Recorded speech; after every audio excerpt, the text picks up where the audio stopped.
Now, Mets Talk Live, we keep it raw. Sipping on Henny, we breaking the law. Queens represent, bitches know the name. New York Mets, we bringing the flame. So raise your glass, here's to the Mets. Ballin' harder than the rest, no regrets. City feel rockin', the vibe's electric. Ain't no stopping us, we getting hectic.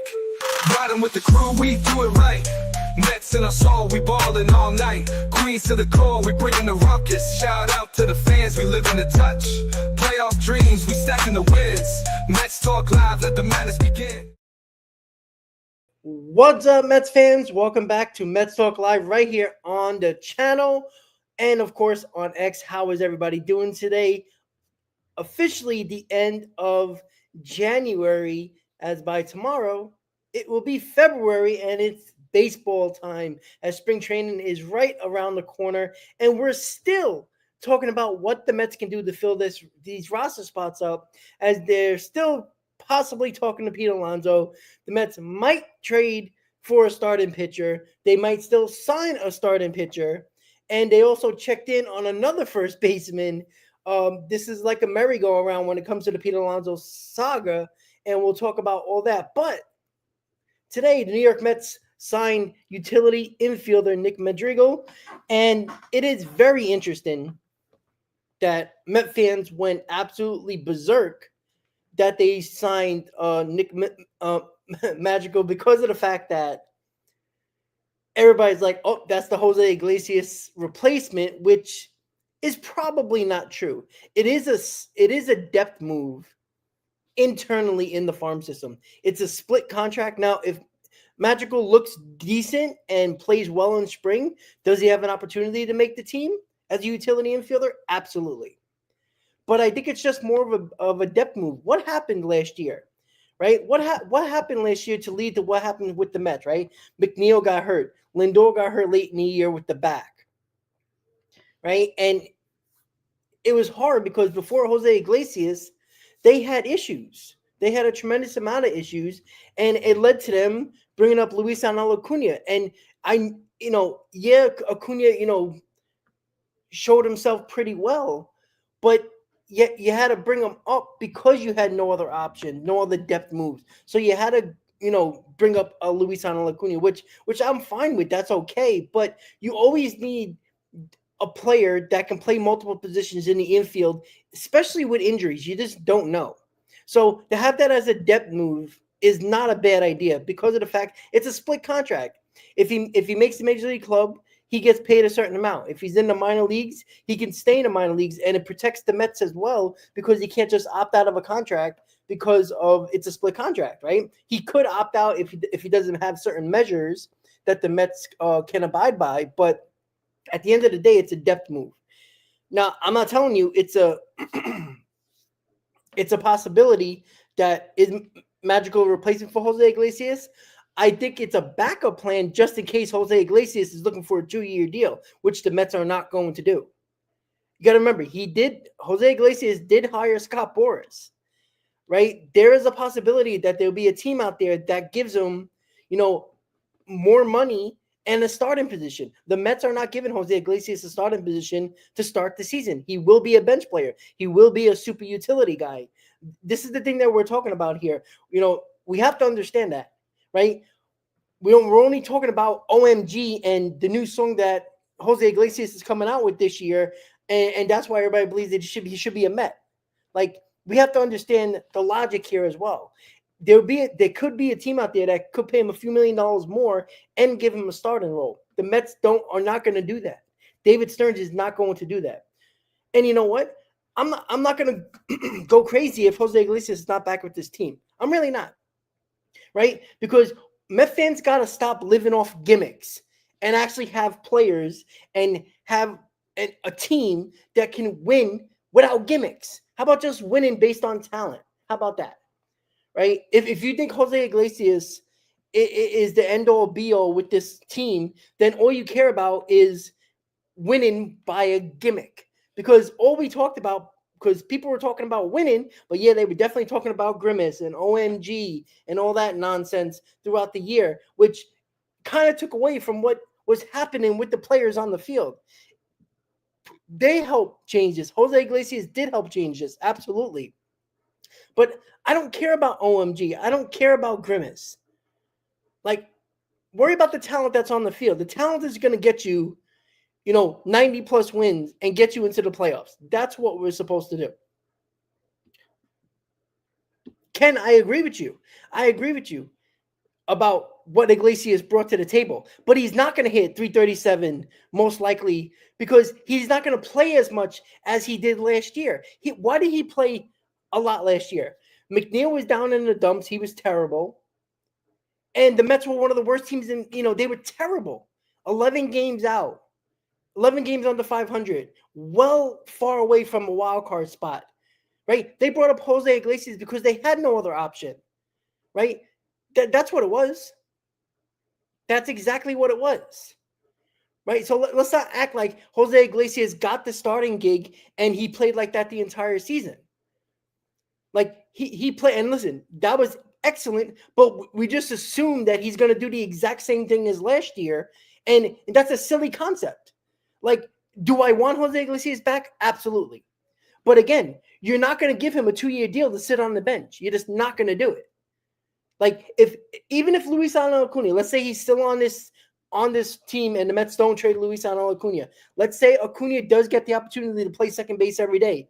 Jose Iglesias is on the bench. He's not playing third base. He's not playing short. He's not playing second. And he's definitely not playing first. So for $2 or $3 million more, Jose Iglesias can probably get a starting job elsewhere. I mean, you don't hire Scott Boras to take less money to stay with the Mets. Like, you're just not going to do that. That's the situation that you have to look at as well. Everybody just thinks it's the Mets trying to bring him back, but there could be a team out there that can offer him 1 year, $8 to $10 million, maybe even a second year for a little bit more money with the starting job. What would you take? The more money and playing time, or less money and a bench role? Even though it's clear that it would be perfect for Iglesias and the Mets, but that doesn't always work out that way. And Ken, I agree with you. It was shocking what Jose Iglesias did. There is nobody in their right mind or Jose Iglesias was going to do what he did the entire rest of the way when he got called up. Nobody thought that. But again, we're acting like this guy's going to take a 1 year, $3 million contract to be on the bench. You don't hire Scott Boras to take $3 million for 1 year and sit on the bench. You're just not doing that. Like, any idiot can see that.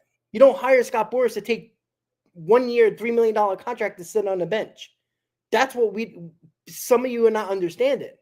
You have to understand that. So the fact that the Mets got signed Nick Madrigal is not the end of the world, right? It's a split contract. There's no guarantee he's going to be the utility guy. And by the way, Jose Iglesias was brought up here not because of his bat. Right? The Mets had no other option. Now, the bat ended up being extremely important to this Mets lineup, but he was brought up to be a stability with the glove. That's what it was there for. That's why the Mets brought him up. Because McNeil sucked, they're like, okay, we know Jose Iglesias can play all infield position, second, third, and short, and he's a very solid glove, and maybe we'll hit lightning in a bottle. Look what happened. It happened both ways. But again, it was based on the stability defensively, and maybe he can provide a spark with the bat, but nothing like what he gave us. That's an insane way of what he did, because he was out of baseball the year before, and the year before that, he had a good season, and he was out of baseball the year before. So, it's crazy, but you don't sign an agent in Scott Boras because me and you can get him to sign a $3 million 1 year deal with the Mets. Anybody can do that. You don't hire Scott Boras to take less money to have a bench role, even if you had a very successful, fun, and exciting season with the New York Mets. You just don't do that. Like, that's just obvious. Now, I don't know what he's looking for, but again, when you had the season like you did last year and you hire Scott Boras, you're looking to get a little bit of money. Well, Ken, we can all talk about Boras being a cancer. These players keep on hiring him. So the players are the idiots. let's stop blaming Boras and blame the players. Blame Pete Alonso. Blame Jose Iglesias. Blame Brandon Nimmo. Because they're hiring this guy. So the players are the problem, not Scott Boras. Scott Boras is selling them a great possible contract. They're believing it. That's on the players. I don't have no sympathy for the players at all who hire Scott Boras. I think Pete Alonso completely looks like a fool by hiring Scott Boras. Jose Iglesias, he was out of the league 2 years ago. So I understand this is his end of his career right here. So I understand seeing to try to get a little bit more money at the end of his career, right? Because he's probably not going to see it again. And this is the best time to get more money is the year what you had last year. And you saw what he did. Some even say that Jose Iglesias was the MVP of the New York Mets. Like, that's how important he was. So why wouldn't you capitalize on it? So let's not act like the players get away with everything and we blame Boras, who we all know is a cutthroat, but the players keep on hiring him. If he was that bad, they wouldn't hire him anymore. So the fact is, they want more money. They know he has a track record better than any other agent, and they hire him. Like, it's not shocking at all. Like, so for all these players that bitch and moan, and you see Flaherty doing it, wondering why he's not getting chosen compared to other pitchers, why he ain't going to get a 4-year deal or a 5-year deal. He's probably going to get a 2 or 3 year deal from somebody. Regardless, it is what it is. And I don't have no sympathy for any of these players at all. Like, I don't. You hire him. You hire Scott Boras, and yet the players should get most of the blame because they know what Scott Boras is going to do. He's going to find teams that you're probably not interested in as a player, and I can guarantee you Pete Alonso was not interested in going into Toronto, Canada. I'm telling you that right now because he would have been a Blue Jay already. Scott Boras needed another team to get involved. He tried 2, but it looks like it's only going to be 1 in Toronto that already has a contract offered for Pete Alonso, and he still hasn't signed it. Scott Boras tried to find another team to be aggressive as the Blue Jays might be, and yet Pete Alonso is still not with the Blue Jays. So that's exactly what he does. And there's nothing wrong with that. He's being what an agent should be doing. Just because, we don't like it, and it kind of, you could tell he uses the Mets to get either more from the Mets or more from another team. That's his job. We get mad at somebody doing their job. Like, and just because Pete Alonso fell for his, I guarantee you $200 million, and Pete Alonso believed it, that's on Pete Alonso. As an agent, you're a sales guy. You're trying to sell what you provide. Scott Boras has a service. He's one of the best in the business. And when you sell that to a player, they actually, well, guess what? They believe it. And most of the time, Scott Boras gets the money for his client. Sometimes he doesn't. But Pete Alonso has a lot to do with this. He believed it. You know why? Because there's been a lot of conversation that, we know Brandon Nimmo and Pete Alonso are close. Brandon Nimmo got his payday. He hired Scott Boras the year before he went free agency, got his money, got a hell of a deal. Clearly an overpay for Brandon Nimmo, got his deal. And Pete Alonso was like, oh, shit, look, Nimmo got that. I could probably get close to $200 million, if not $200 million. So he believed it. It's on him. So it is what it is. The fact of the matter is that what we're talking about right now is a super utility guy in Madrigal who can play multiple infield positions just like Jose Iglesias, right? It's a split contract. He makes the big leagues. He makes a little bit more money. If he's in the minors, he gets paid a certain amount, and there's probably a buyout clause in there after a certain amount of time. This is not Jose Iglesias being off the table at this point because Madrigal could just be a minor league depth piece. But again, I'm not paying 1 year $10 million for Jose Iglesias. It's probably not going to happen. And you just have to deal with it. It's not the end of the world. I'm sorry. If we have to live on OMG, like, stop with the gimmicks. I'm just sick of that. It's so annoying. It was fun, but it felt like it took away from the year that the Mets were having based on the talent and what was going on with Minaya having a great year and Luis Severino having a bounce back from his disaster the year before that with the Yankees and so many other guys having good seasons. Vientos becoming a star. It felt like it took away from that a little bit because of all the stupid gimmicks. Like, it is what it is. And again, guys, and we'll talk about this right now. The Michael King situation was an arbitration situation. They added a mutual option for 2026. But what nobody's understanding is that it's still basically a 1-year deal. Michael King has the option to go to free agency after this year.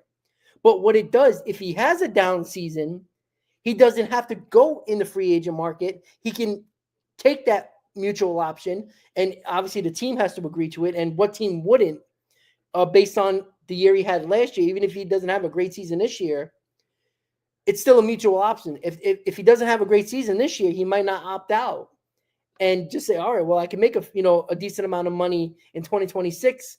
And the team was like, well, yeah, I mean, if you go to free agency, you might have to pay more.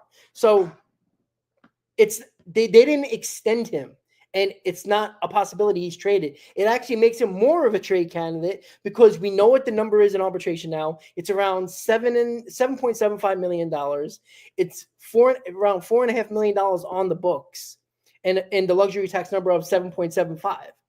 And then the mutual option, let me just double check really quick because I wrote it down. Give me a second. Here we go. All right. And let's see.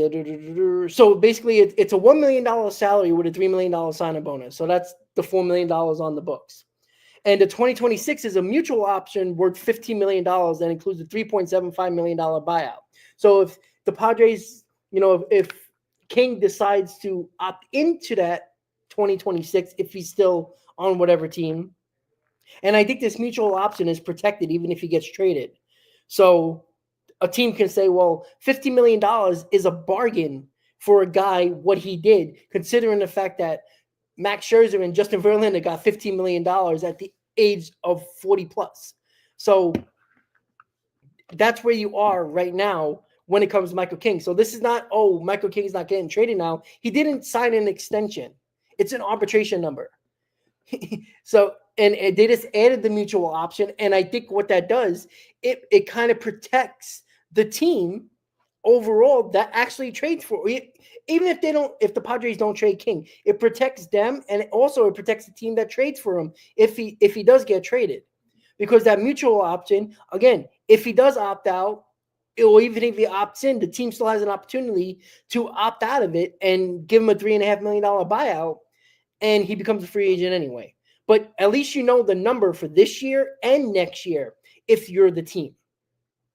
It's a $15 million number next year, which, again, is a huge bargain for even a fourth starter. I think for Frankie Montas got, $16, $17 million. Right? So it's a bargain. All right, let's see. Just checking the comments really quick. No, Michael, it did. It really did.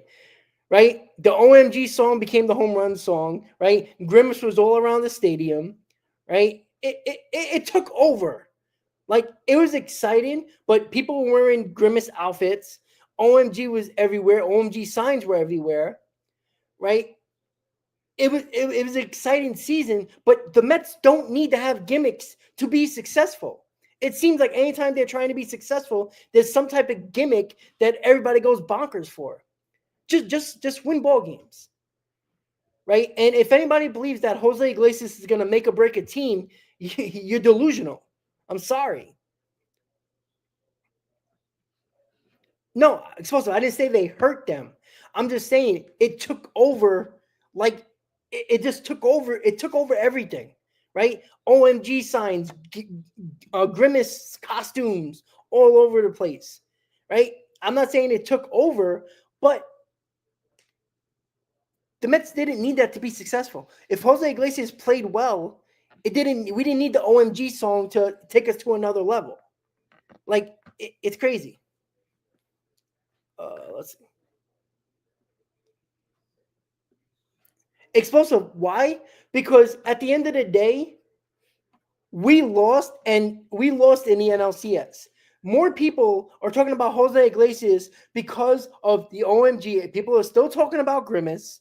Yet the biggest need and the biggest problem why we lost in 2024 was because the pitching died off. That's what I care about. If the Mets had better pitching going into the playoffs, if they would have made a trade other than Paul Blackburn, maybe it would have made a difference, because you did get the game 6 of the NLCS with basically the entire rotation running on fumes.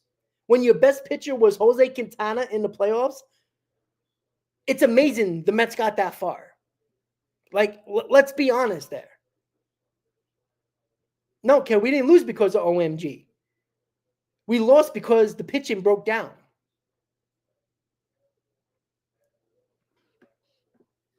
Of course the fans have fun. I'm not saying we didn't have fun, guys, but we also had flaws, and the flaws came back to haunt us because of the fact that what you needed at the deadline you didn't get.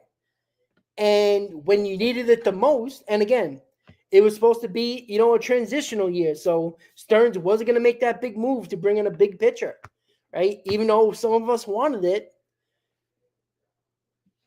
it is what it is. But when it comes to the King situation, to go back to that, it's not like a complete extension. It was an arbitration back and forth with the Padres and King. And now we know the number. And also they added a mutual option for next year. So the team that might trade for him know the number for next year as well, along with the $7.75 million that's on the books for this year. So they know, the teams know that might trade for him. They know the number for this year and next year. So this is not Michael King being out, not being able to be traded now because of a quote unquote extension. It just makes the number easier to deal with. If there is a mutual option between the team and the player, it's $15 million, which is a huge bargain for a top 3 starter in baseball. I mean, again, Scherzer and Verlander got $15 million, and they're well past their prime over 40 years old. So that can be a bargain if you trade for him. And we still don't know what would it take to get Michael King. You would think it would be cheaper than Dylan Cease, but again, we don't know. It seems like the Mets are more involved in the Cease angle than the Michael King angle, which I can understand, because if you're going to give prospects, get the better pitcher, right? Get the guy who's been an ace, who's been a top-line starter for the majority of his career. A guy who easily throws 175 to 180 innings with no questions asked, and he pitches extremely well. I'd rather give 3 prospects for Dylan Cease than give 2 prospects for Michael King when he's had 1 season as a starter, and it was a damn good season. You're taking a little bit of a risk giving up prospects, hoping that Michael King can replicate or be close to what he did last year, because you're paying for that prospect-wise. At least with Dylan Cease, if you have to give to get him, let's say it is 3 prospects, it's not the end of the world, because you know what you're getting for Dylan Cease. You're going to get, a sub 3.5 ERA, probably closer to 3. You're going to get 180 innings. Every time you go out on the mound, you're going to have a chance to win. Like, that's important. You know what you're going to get from Dylan Cease. Michael King, for 1 year, had a really good season, one of the better seasons in baseball as a pitcher. But again, it's 1 year, and the majority of his career has been a reliever. Can he be Seth Lugo? Can he be that guy? Absolutely. But giving up multiple prospects, I'd rather go with the short thing who is actually younger than Michael King, by the way. So I would go with Dylan Cease still. And again, there's still people saying, oh, I don't want to give up that guy. I don't want to give up this guy. Well, you're never going to get anybody, because if you have that mentality, you're never going to get anybody. And that's the other frustrating thing, because like, you don't want to trade prospects, but you want the Mets to get everybody. And it's clear that, and listen, if the Mets use their money and get Flaherty, I'd be okay with that. Now, Dylan Cease is a better pitcher, but Flaherty can fill that third spot with no problem, and he can actually make this. You can solidify this rotation a little bit, and now you got two very trusted guys in Manaea and Flaherty, and all you need is one more guy to step up next year. If it's Kodai Senga pitching well and staying healthy, or David Peterson, you got three guys that you can actually count on every fifth day or every sixth day, and it's better than what the Mets had last year. Besides Manaea and Luis Severino, it was a struggle for the rest of the rotation until David Peterson came back healthy and pitched in that rotation. And then the time David Peterson came back and started pitching well, Severino was kind of falling off a little bit. And obviously later in the year, Jose Quintana found it a little bit. But majority of the year, it was only two guys in your rotation that the Mets were living off of in their rotation. If you can get a Flaherty in here, you're pretty sure that two of those guys are going to do what they need to do to be very good. And you only need a Kodai Senga or a David Peterson, one of those guys to step up, and you have three starters that you can count on every sixth day. Yeah, Ken, I agree with you. I was always on the Quintana bandwagon. Remember, there was a lot of people that wanted to get rid of Quintana last year, right? You got to keep those veterans. Those veterans always are the ones that step up, right? Quintana doesn't have the best stuff in the world, but he figures it out. He's a pitcher, right? But again, Quintana was terrible in the beginning of the year, right? Later in the year, when it came to late August into September, Quintana was one of our best pitchers along with Manaea. But during that time when Quintana was starting to figure it out, Severino was starting to fall a little bit. So we only had two guys basically the whole year that was in this rotation that, stepped up. And it was never that third guy. It ended up being one guy falling off and somebody else stepping up, which was nice because it was needed. And then, obviously Peterson was a big help. So it was Peterson and Manaea, and then late August into September, Quintana came along. So it's important to realize that the Mets need to get a Flaherty or a Dylan Cease or a Michael King. I already said this, right? I still believe Pete Alonso is going to be a New York Met, but I really think that if you can get a Flaherty, Cease, or King and add Pete Alonso to the mix, that is an A offseason. When you get Juan Soto, right? When you get Jose Siri for the center field defense that you're clearly going to need with the lingering situation with the foot with Brandon Nimmo, and we know Juan Soto isn't the greatest right fielder. So you put Jose Siri in there at center field, who is going to cover all the ground in the left field gap and the right field gap, is going to make it easier for Juan Soto and Brandon Nimmo not to worry about the gap so much in their respective corners. So, bringing back Manaea, good move, right? But you need one more pitcher. You need one more quality to well above average pitcher. Flaherty, Cease, and King will provide that and just make that team better. It just will. Let's see. Let me check the comments, guys. Give me a second. Yeah, Ken, I love this bullpen. I really think this bullpen is going to be good.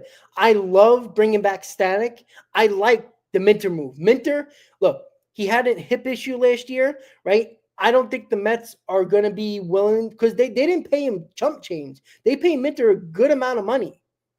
And I think they're confident that that hip is going to be fine. And he pitched, 93 games last year, I think, Minter. I think Minter is going to be damn good. But again, even if Minter is not as good as he was, 2 years ago, but still very solid. You still got Jose Buto, Nunez, Stanek, Garrett. All these guys pitched in the 8th inning. If Minter is not the same guy, but still very good, you have multiple guys that did it last year, right? A huge blow for the Mets last year was Nunez getting hurt prior to the playoffs. That was a huge loss because he was our best pitcher in the bullpen, along with Reed Garrett. So I honestly think this bullpen is going to be really good. And this is prior to getting Stanek, because I think they were going to get one more arm. I didn't think it was going to be Stanek at that point. I thought it was going to be, like a David Robinson. But, I mean, Stanek, again, he can be a little bit wild. He can walk the ballpark. But when he's on, he's almost untouchable. And I like that experience in the playoffs, because guess who stepped up in the playoffs bullpen-wise? It was Ryan Stanek. He was our best bullpen arm. He wasn't great when the Mets traded for him. He had his moments. He had his decent moments, but he wasn't very good. But when it came playoff time, he was the guy you wanted to go to. And I know Mendoza went to Maton a lot, but Maton was our best bullpen arm going down the stretch during the season. He didn't pitch well in the playoffs, but I think that was very much overusage because, the Mets had to win every ball game at the end of the year. So I like this bullpen. I think right now the offense is pretty good. And, if you bring back Pete Alonso, it's going to make it better, obviously. But let's say you bring in a Yandy Diaz or a Mountcastle or a Torkelson, right? You're adding any one of these guys, including Pete Alonso. You add them to this lineup with Soto and Vientos and Nimmo and Lindor at the top of the lineup, they're going to be better. Like, when you have that surrounding you, you're going to be better, right? The 15 home runs from Yandy Diaz could be easily 20 to 25. Like, he doesn't have tremendous amount of power, but you know what he does? He puts the bat on the ball. He is a career 280 hitter, right? And again, he's not Pete Alonso. Not saying that at all. Well, Nick talked about it. Chris talked about it as well with Ryan Mountcastle. He's a steady player, right? You know what you're going to get from Ryan Mountcastle. You get 20 home runs, right? You get a 265, 270 average. You get 65 to 75 RBIs. You're getting a guy that does what he normally does, right? You can be confident he's going to get those numbers because he's just a guy that is just, it's like status quo with Ryan Mountcastle. Torkelson is a hit or miss. I think if you can get Torkelson, he has upside because he's done it at least 1 year. So you see the potential, but he can also be what he did last year. So look, the easier route is signing Pete Alonso. And if you can get one of these pitchers in here, I think the Mets had an A off season. When you get Juan Soto, that's a big get, right? You bring back Sean Manaea. Nice. But if you get that one more starter, if it's a Cease, King, or Flaherty, it's not a great starting rotation, but I feel a hell of a lot more better with two guys I know that can go out there every 5th or 6th day and get it done. And again, like I said, all you need is one more starting pitcher to step up to be your third starter. If it's Kodai Senga, Peterson, even if it's Montas or Clay Holmes, I don't care who it is. If there's another guy that steps up and you have 3 guys that every 5th or 6th day goes out there and is going to give you a good start and give you a good chance to win, that's a successful season. There's not a lot of teams other than the Dodgers that have 4 or 5 guys that they can count on every 5th or 6th day. You get 3 guys you can count on every 5th or 6th day, you're in good shape, especially if the Mets bring back Pete Alonso and you have a lineup that's clearly better than last year. You would think you would score more runs, and with a better pitching rotation and a better bullpen, it feels a lot better going into the season than what it does right now. Because I'm going to tell you this right now. Even if the Mets get Pete Alonso, and I really like the bullpen, and the lineup is pretty damn good, the rotation scares the hell out of me. And the issue with the rotation is that I'm not confident that other than Manaea, I don't think there is a lot of confidence from any other pitcher. And it's hard to say that you can be confident in anyone other than Sean Manaea. We have no idea if Kodai Senga can be healthy, right? We still haven't heard him. Is he pitching? Is he throwing? We have no idea. There hasn't been anything since the winter meetings about Kodai Senga, right? David Peterson's coming off a hip injury last year where he pitched 170 innings. Can that hip hold up this year, and still provide the innings that David Peterson gave us? And I'm not saying David Peterson to pitch like he did last year. That seems like it's asking for a lot. But even if he pitches to a 3.4, 3.5, I would take that in a heartbeat. But it's still a question mark. Can David Peterson remain healthy after a year after hip surgery, throwing 170 innings? I don't think the Mets wanted to throw that many innings for David Peterson, but they had no choice. They had nobody else. And he was one of our better pitchers. So you had to keep on throwing him out there. And that's the frustrating part as well. And yeah, I agree, Dan. Cease's ERA in the playoffs is not good. You know me. And Diaz, of course, there's a lot of you out there don't trade prospects. But again, this is the problem. This is the growing problem that I've talked about with the Mets throughout their history. Just go over the last 20 years. How many times they did not go after it at the trade deadline or in the offseason. And then when they don't do it, everybody bitches and moans why they lost. Well, they didn't lose because they didn't go for it. They didn't get that pitcher or that bat in the offseason. They didn't go get that pitcher or that bat at the trade deadline. You're going to continue to keep these prospects that have nowhere to play. You have basically one position for 4 guys, just 4 guys in our team right now. You got Jeff McNeil.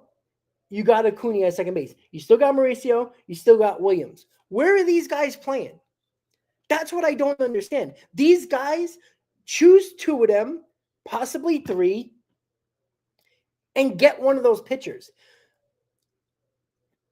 Cease, King are going to be more impactful for this team than any one of these prospects. The only one that I can see having a difference is Luis Angel Acuna, because we've seen him.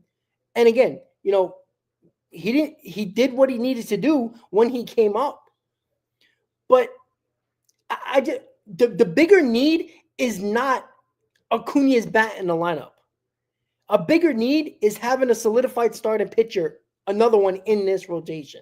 That is more important than having Acuna batting 7th in this lineup. Now, can Acuna be a huge impact? If we're counting on Luis Angel Acuna to be the difference maker in this lineup, then we have other problems at the top of the order. That means Nimmo's not playing well. That means if we do have Pete Alonso, he's not playing well. Or Lindor gets a slow start, or Soto starts off slow. It's crazy. It really is crazy.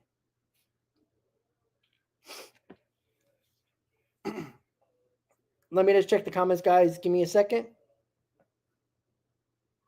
And Ken, exactly. And Diaz coming off another year after the surgery. That's going to be huge. Because, again, I don't know if anybody had surgery or, played sports and had a major injury, right? I did. I had a torn ACL, and I missed a year, and I came back. I was scared as hell I was going to pop it again. In your mind, you always think, if I take this wrong step, if I don't plant my foot the right way, it's going to go just like that. It's a mental hurdle. And I think Diaz last year, as much as his body was probably healthy, but mentally, you feel like one wrong step is going to make you pop again. I think that held him back a little bit. I think that's why his slider wasn't as sharp last year, because I think he was still a little hesitant to get that full push and that full plant to bring all that power that Diaz brings on the mound. Coming off another year after surgery, and Diaz put it out there on, I believe, his Instagram saying, let's get it. He's very confident that he's very healthy. And I think getting past that mental hurdle is going to be huge for him. And I think Diaz is going to be damn good this year. And having Diaz really damn good with the bullpen behind him, oh boy, I'm excited about this bullpen for sure. Frank, yes, you do. This is the problem with Mets fans. Yes, you do trade prospects for rental. Are you trying to win in 2025? Are you? Because the same, you know what you're going to do at the deadline? You're going to bitch and moan that this team is going to need something. Even if it's not pitching, let's say it's another bat, but let's say if it's pitching. What do you think you're going to get at the deadline? You're going to get a rental at the deadline when you need a pitcher. Why not do it now for a guy that can help you to start the season, then hopefully helping you in the middle of the year when you're already 100 games in and think that it's going to make a tremendous amount of difference? Why wait until the deadline where there's no guarantee that this guy might be available, but if he is available, you're still going to have to give up prospects for a rental. 95% of the players you get at the deadline are going to be rentals. I'm sick and tired of, I don't want to give up prospects. You're trying to win. You don't get Juan Soto. You don't give Nimmo 8 years. You don't give Lindor 10 years. You don't possibly sign back Pete Alonso and not try to win this year. You are outright. Everybody's insane to think this rotation is going to be damn good. There's a pretty good chance this Mets team is going to need a rotation arm just like they did at the deadline last year. If you're satisfied with getting Paul Blackburn, who probably wasn't going to pitch it into the playoffs until the NLCS, if that's what you want, then so be it. Then don't complain that we're losing. Because there's going to be a need. You have a need in this rotation. Go get it. Regardless of who you're going to get at the deadline, it's going to be a rental. So why not get a Cease now who can help you from day one on opening day instead of game 101 in the middle of the year? It's silly because what if the problem with the team for the first couple of months prior to the deadline is the rotation? So that means you're losing games because of your rotation. And then you're going to hope to get a starting pitcher that's going to be a rental, by the way. And you're going to have to give up prospects anyway. Why not get him now so he can help you from day one instead of day 100? It's silly. It's a silly concept. And the problem with this fan base is that they're afraid to trade prospects, but still complain the Mets don't win. You can't have it both ways. Get the proven player in here. Even if you give up 2 or 3 prospects, you still have enough guys that can still help your team, if not later this year, next year. Because there's a possibility you don't have to give up Sproat. You might not have to give up Mauricio or Gilbert or Clifford or Tidwell. That's still a good bunch of guys that can still help your team this year into next year. If you give up Acuna, Williams, and let's say a Jonathan. Like, come on, guys.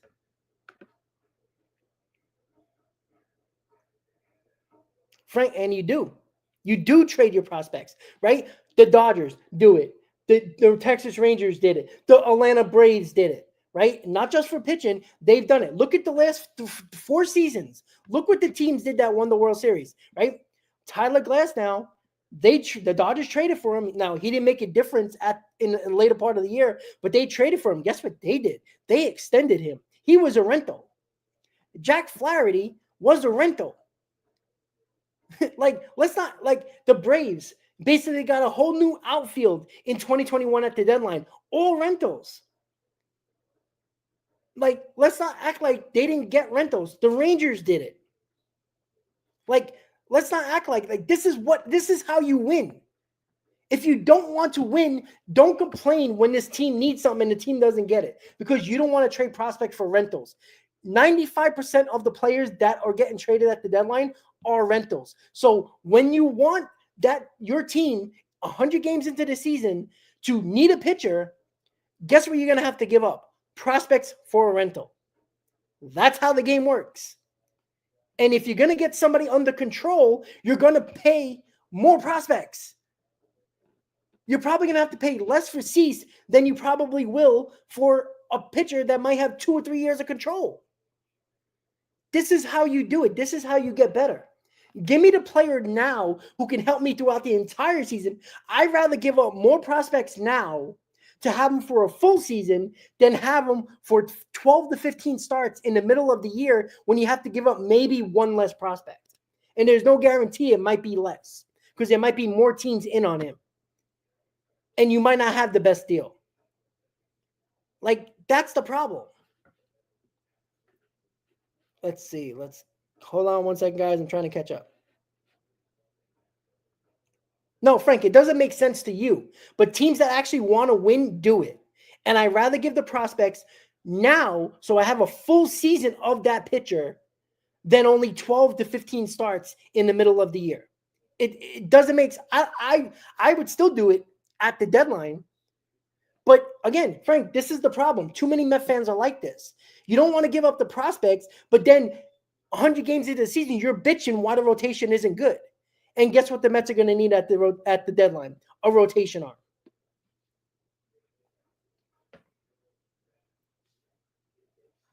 Yamid, the Padres did not take King off the table. They gave him an arbitration contract that he was eligible for. And what they did, which was smart by the Padres, to protect themselves, if they keep King, they added the mutual option for $50 million next year.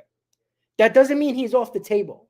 What that means is that the teams that might trade for him, and I'm not saying King's going to get traded this offseason. In the offseason, he might get traded at the deadline. I think King's more of a potential option, a deadline acquisition. I don't think the Padres, they could still trade Michael King because he still can be a free agent after this year. But what it does is shows the number for next year if both agree of that mutual option. So teams know what the number is, and that's a huge bargain. Even for the Padres, I might add, right? If they do keep him, but what it does, he's going to be very intriguing if he doesn't get traded in the offseason. He's going to be a candidate to be traded at the deadline. And teams know what the number is. That's why that was so important. So the Padres don't not only protect themselves, but technically, Michael King is, quote unquote, not technically a free agent. He could be, but it leaves a team with the possibility of King might be coming back, so he might not be just a rental. If he has a solid season and doesn't think he can get more on the open market, he can take that $50 million, and the team will be like, oh, of course I'm going to give you $50 million.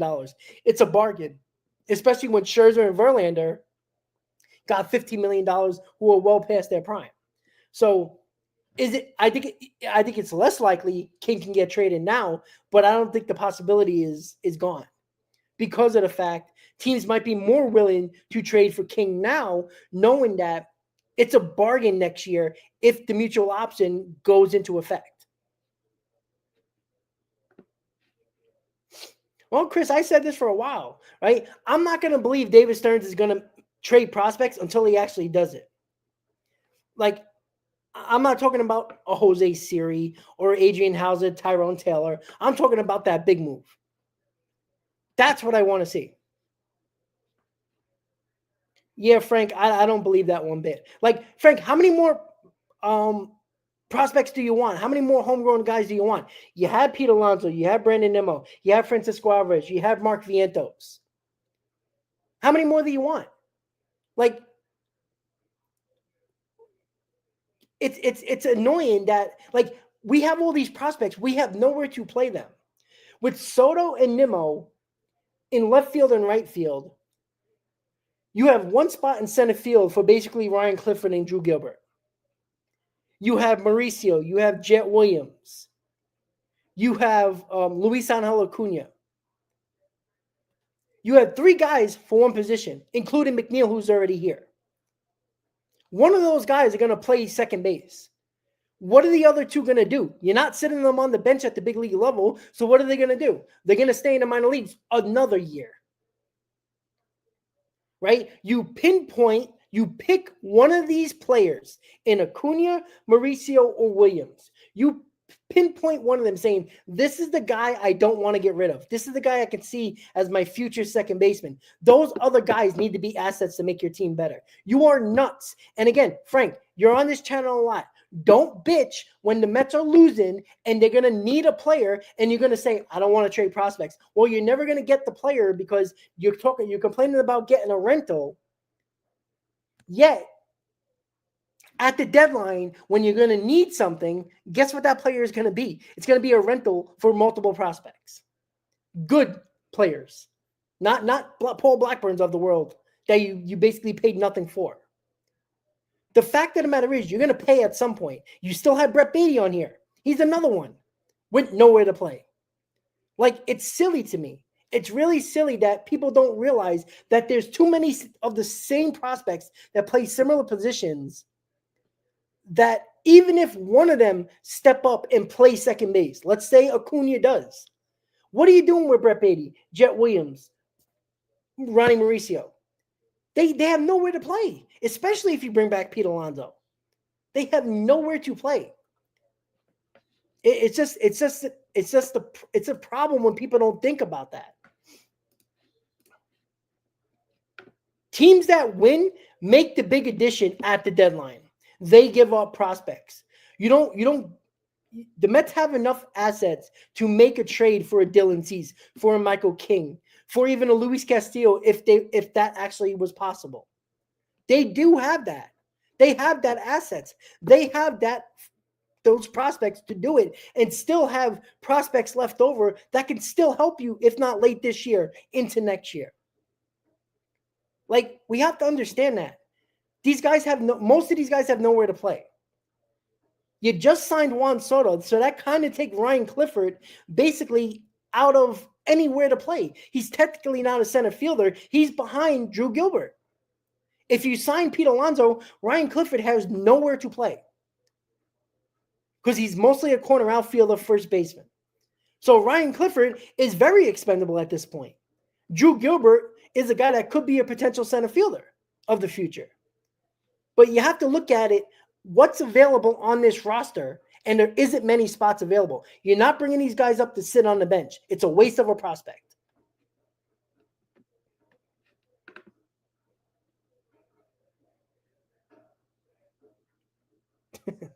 Steven, you're funny. Again, King did not re-sign with the Padres. It's an arbitration number, guys. It's a mutual option for 2026. That's all it is. He can still be a free agent after this year. What it does, it protects the Padres if they don't trade him for a very team-friendly number if they keep him. But it also makes teams that want to trade for him a little bit more confident because they could have him for 2 years instead of just one. He's not completely off the table, which I think it's more likely he can be traded at the deadline at this point. But if the Padres like an offer, they will send King away. Like, that's the idea. All right. Yeah, Frank, it doesn't matter if you've been a fan since 1962.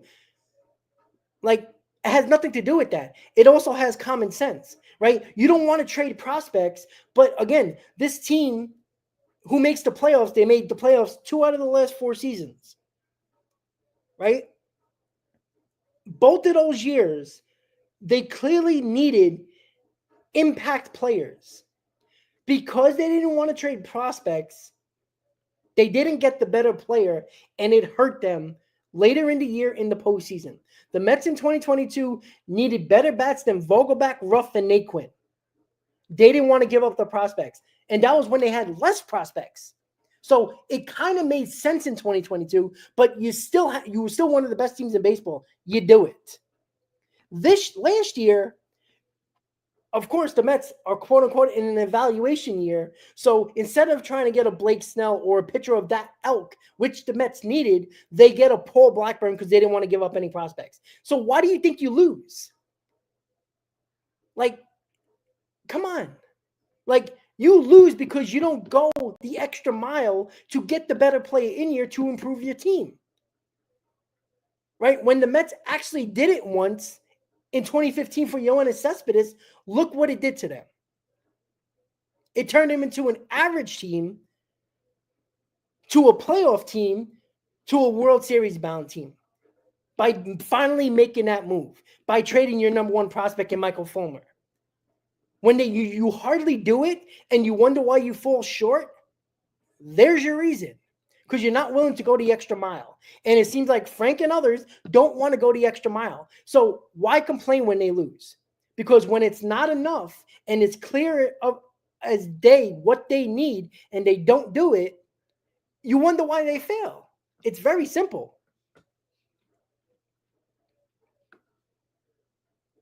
Yeah. Again, Rock, we have too many infielders. Yes, we do. We have 4 guys for 1 spot. And even if you trade 3 of them, you still have a pretty good farm system, especially top of your prospects. That can still be impactful. Brandon Sproat is going to be impactful. Drew Gilbert is going to be impactful, if not this year, next year. One of your Acuna, Williams, and Mauricio are going to be a second baseman of the future. You're probably not going to have to give up all 3 of them. Like, you're probably not. Explosive, I do agree with that. But again, this is why for people who don't want to trade prospects, look, I understand your logic, but why have the Mets lost? Because they didn't go that extra mile. Unlike other teams that the Mets lost to, they made those big trades at the deadline to add additions that were actually really good players. And yet the Mets lost to those teams. And we wonder why we fall just short. Because what we need, we did not get. And the one time the Mets actually did it and get Yoenis Cespedes, it turned them into a 500 team, into one of the better teams in the second half of the year, and made a World Series run. The Mets fell short last year because their rotation ended up falling apart and coming up short when the Mets had an opportunity to get a better starter to help this rotation. Didn't do it because they didn't want to give up prospects. 2022, they could have got a better bat there other than Ruff, Vogelback, and Naquin. They could have done better. They didn't because of prospects. Like, it's crazy. Yeah, it takes patience while to build a team. But here's the problem that, Frank, I don't think you understand. Francisco Lindor, how many prime years does he have left? Brandon Nimmo, how many prime years does he have left? If you bring back Pete Alonso, he's probably coming on a short deal. So you might have him for 1, maybe 2 years in their prime. So you have a 3 or 4 year window to really win with the players you just gave a ton of money to. That's what you have to do. You have to understand. Like, do you want to win, or do you want to keep on talking about next year and the year after that and the year after that? Because, Frank, a fan since 1962, I guarantee you've been saying next year since 1986, right? That was the last time we won. We all know that. But you can't say every year, well, what about the future? What about championship? What about this? You don't talk about championship when you have a team that is good enough, at least probably, I would say technically a playoff team right now. Why not be better than that? Why not become better? And it's, again, you're acting like trading these players is going to mess up the farm system completely. It's not, because the needs of your team is still in your farm system. Brandon Sproat, Tidwell, Jonah Tong, one of those guys. Probably not Sproat or Tidwell, maybe Tidwell, but probably not Tidwell or Sproat. But Jonah Tong might be in that deal. You still got Sproat, you still got Tong. You give, let's say, Acuna, but let's say you give up Mauricio, Williams, and Jonah Tong to get Dylan Cease in here, right? You still got Drew Gilbert, you still got Ryan Clifford, you still got Brandon Sproat, you still got Tidwell. You still got Acuna here, who is probably going to be a second baseman. So the guys still in your farm system, you have positions for those guys when they're ready. Drew Gilbert's ready? Great. He can play center field. Why do you think you get Jose Siri, a stopgap guy, getting ready for Drew Gilbert, right? Brandon Sproat, one of our top prospect pitchers, right? If he's ready, you might bring him up later this year. If not, ready next year. That's how you do it.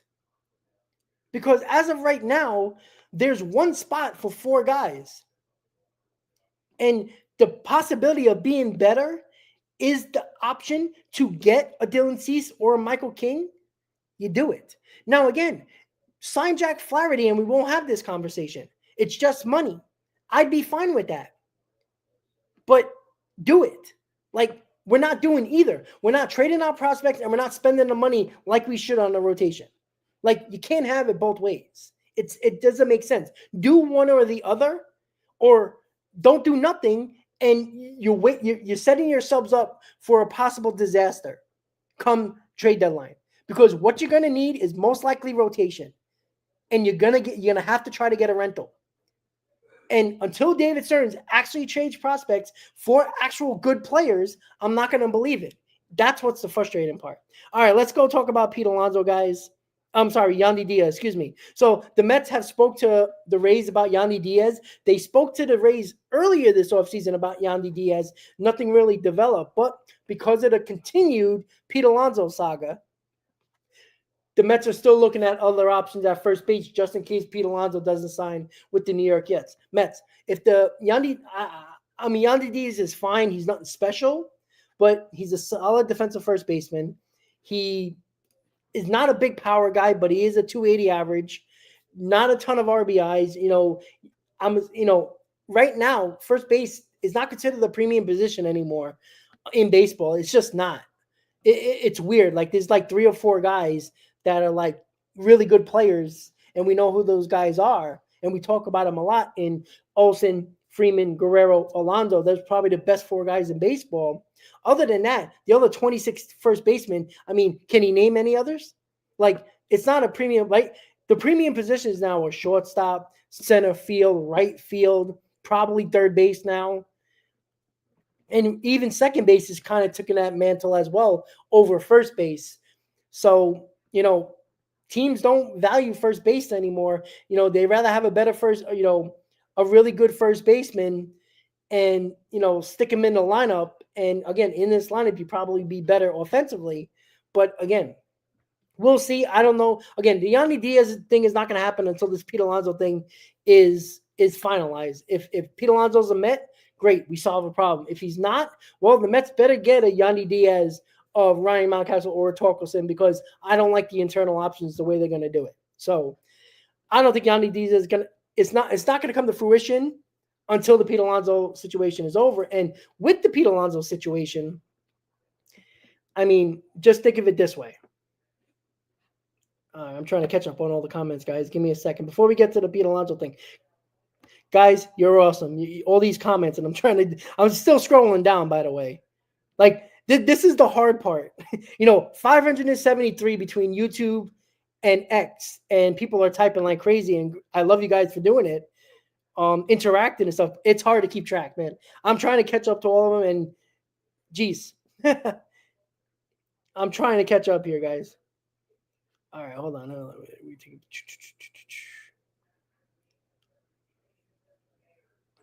Yeah, Claire, I completely understand that. But you know what?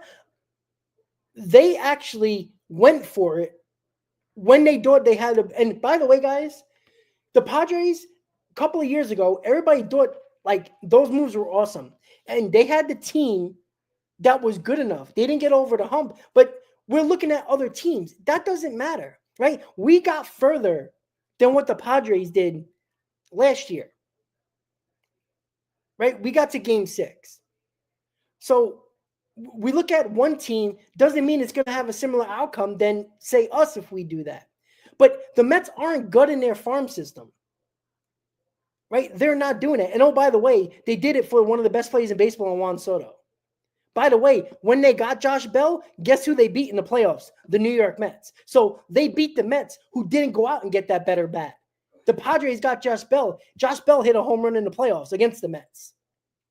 So we all forget about that part, right? And we also have to understand, right? They went for it because they saw that they had an opportunity to do so, right? The Mets wouldn't be jeopardizing their farm system for a potential Dylan Cease or a Michael King. They're not depleting their farm system.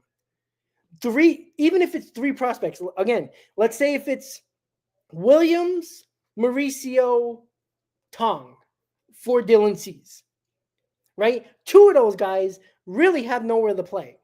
Jonah Tong, it would be tough to give him up because he's shown a lot of potential last year, but he's not above Tidwell and Brandon Sproat. You still have those two pitchers.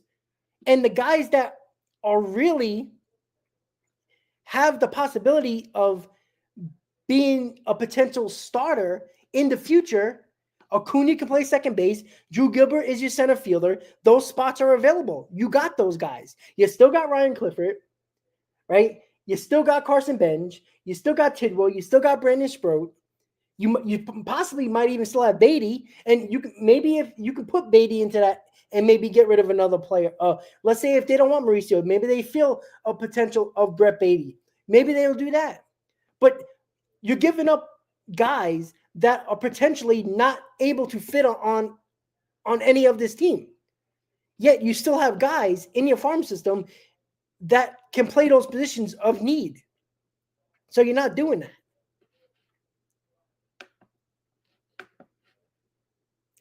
Oh, Frank Cashin was wrong, right? Oh, wait, he traded for Keith Hernandez. Forgot about that one, right? Yeah, I forgot about that one. Right? Traded for Gary Carter. Last time I checked, they were the life and soul of that team. They probably one of the one with those guys. Trades that were popular, but they gave up to get those guys, right? So let's not act like it was all homegrown with the New York Mets of 86. And if we're talking about 86, there's your problem right there. So throughout the years, since 86, can you name a time when the Mets made major moves at the deadline or in the offseason to really bring in impact players trade-wise if they're not going to sign guys? Like, we have to understand that, right? You bringing up 86 proves my point. That's the problem. Even they went out and got Keith Hernandez a few years before their 86 season. They got Gary Carter. They made other trades leading up to that point. Like, they made trades at the deadline to bring in the Jesse Oroscos of the world. Like, you proved my point right there. When they did it, it benefited them. It's crazy. I don't want to hear about 86. You want to talk about 86 almost 40 years ago? Come on. Like, I'm sick of that. All right, let's go. Here we go.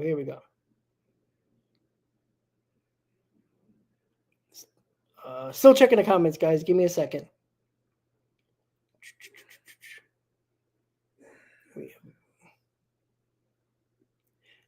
Steven, yeah, you again, it's hard to say that because the Mets actually have one starter that can be trusted in this rotation right now. Who do you trust? Kodai Senga, who didn't pitch last year? David Peterson coming off a hip injury, pitching 170 innings last year. You don't know how he's going to bounce back. Frankie Montas, even if he pitches similar to what he did last year, if not a little bit better, it's still well over a 4 ERA. Clay Holmes is a reliever. How do we know what he's going to be as a starter? We don't know. So there's one starter in this rotation that we know in Sean Manaea that can be very good. Other than that, everything else is a question mark. You can't tell me otherwise. I think David Peterson has a better shot of being as good, if not a little bit worse than last year, but still very good. I think Peterson has the potential to be that, being healthy. But again, coming off a hip surgery, pitching 170 plus innings for the Mets, probably more innings that they wanted him to pitch, but needed him. Can he repeat that? If he does, great. But there's still 4 other guys in this rotation that are big question marks, or at least 3 at the moment. So it's a huge question mark. Soto's a big addition, but again, you still have a hole at first base that it still hasn't been solidified yet. It could be, you could end up getting either Pete Alonso or Yandy Diaz.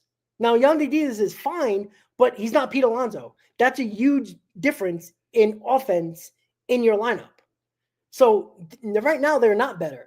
It's hard to say that. It really is.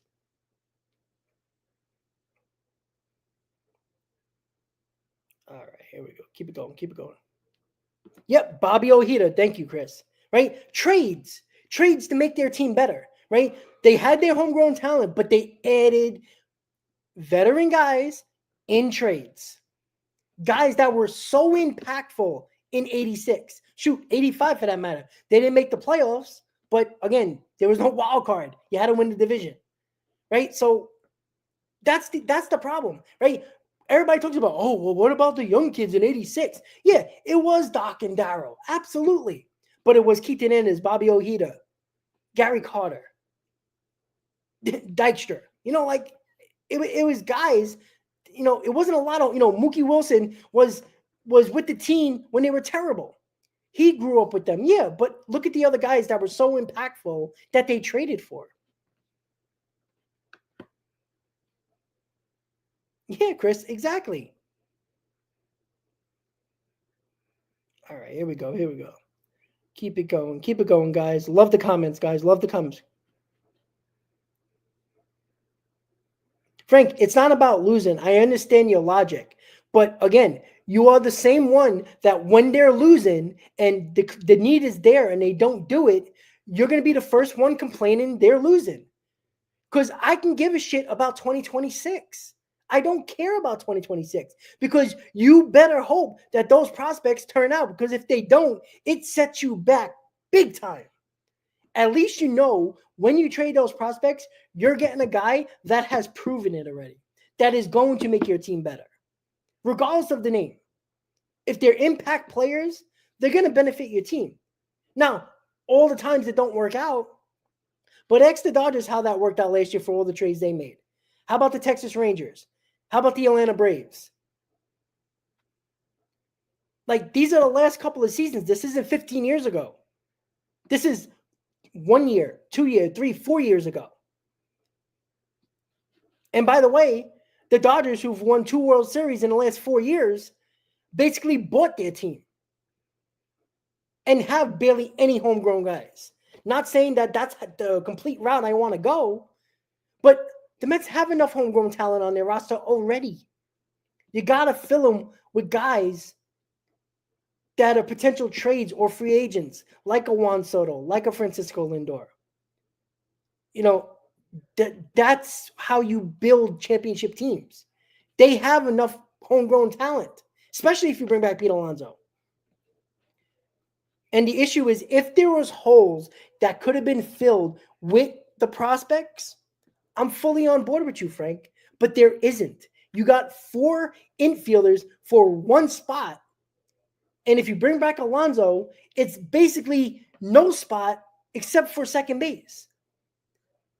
And they all can't play. You're not sitting 3 of those guys on the bench for 1 guy to play. You're just not doing it.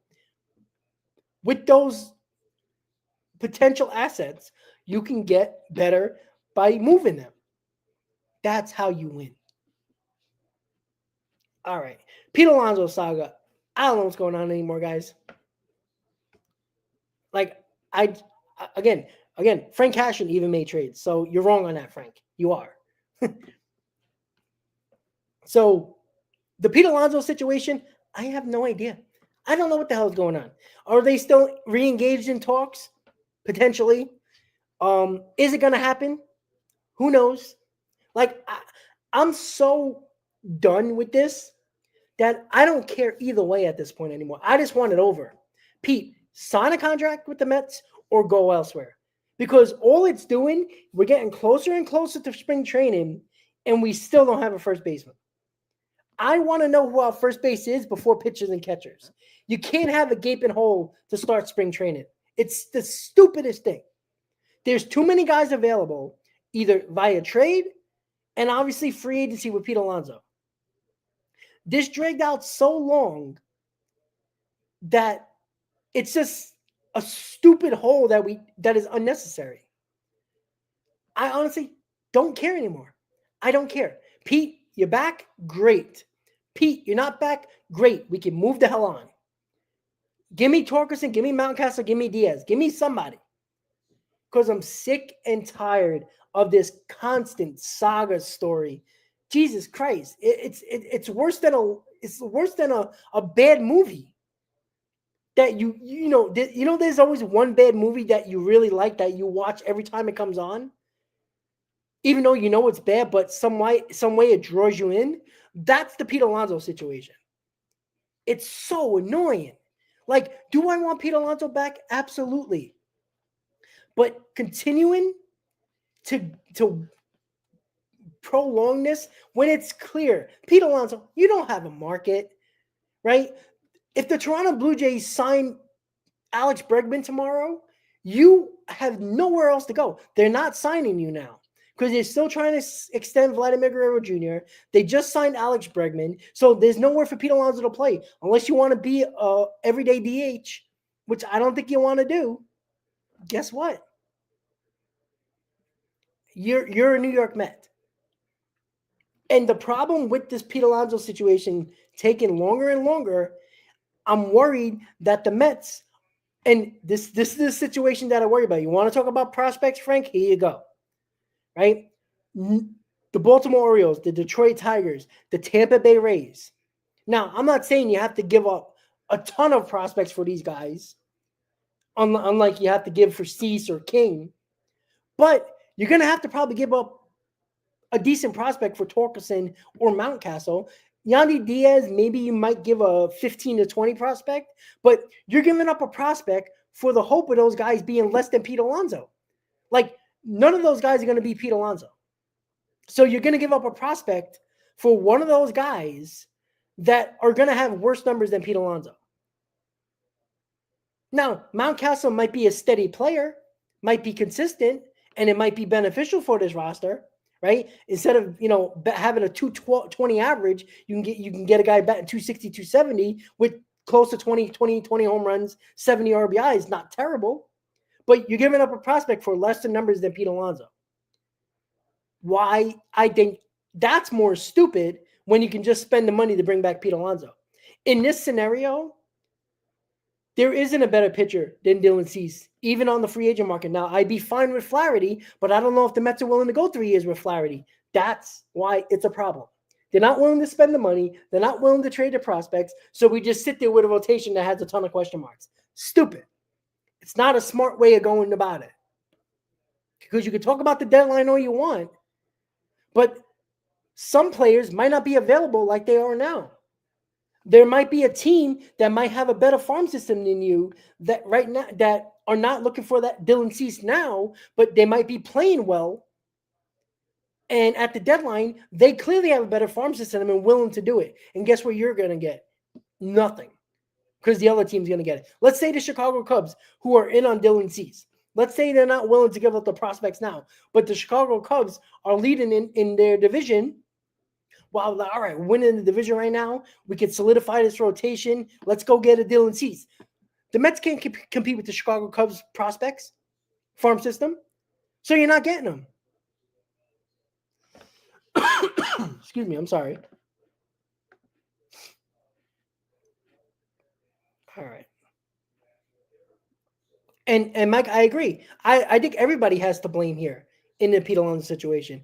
And easy. So you're done with Stearns? I'm not done with Stearns. But what Stearns is doing, he's not doing either one. He's not signing any pitcher to more than 3 years.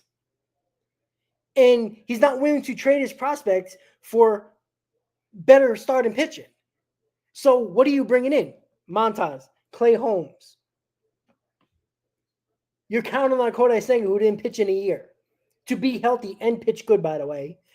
David Peterson, who's coming off a hip surgery, who pitched extremely well last year, but pitched a hell of a lot more innings than the Mets wanted him to pitch in 170-plus innings. Can he do it again? Sure he can.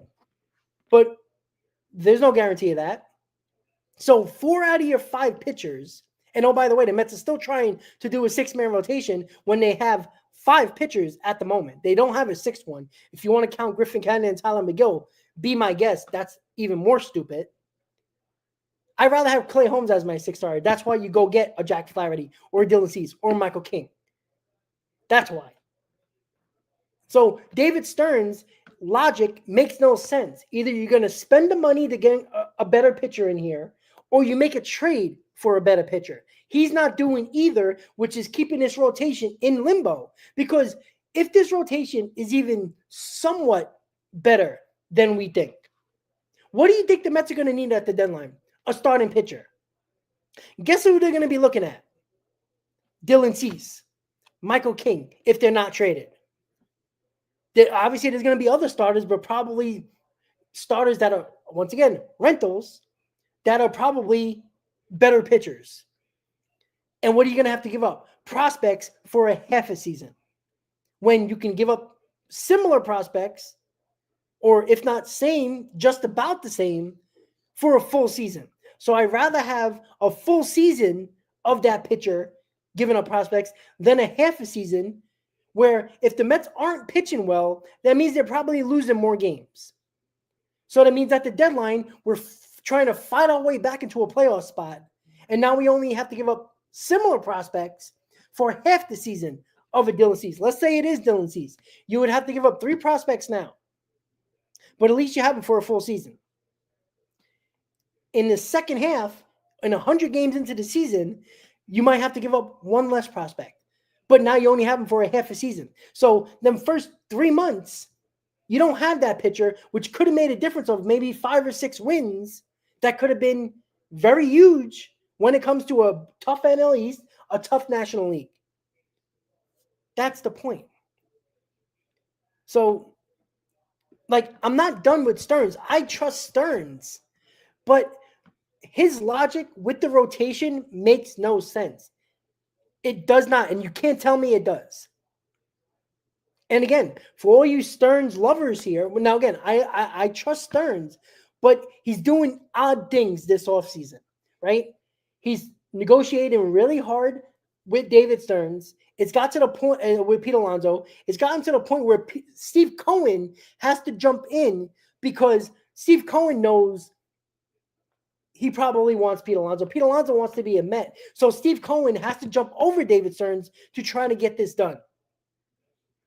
David Stearns doesn't want to give any more than a 3-year deal to any pitcher. So you're not going to get the Burns. You're not going to get the Fried. The possibility you're not even going to get Jack Flaherty. So if you're not even going to get – now, Max Fried Burns is a tier A. Jack Flaherty is a tier B. So you're not even going to get tier B guys because you're not willing to go more than 3 years. At this point, they don't even want to give 3 years to anybody else other than Sean Manaea. So you're not doing that. And you're not willing to trade prospects for potentially better starters to add to your rotation. It's silly.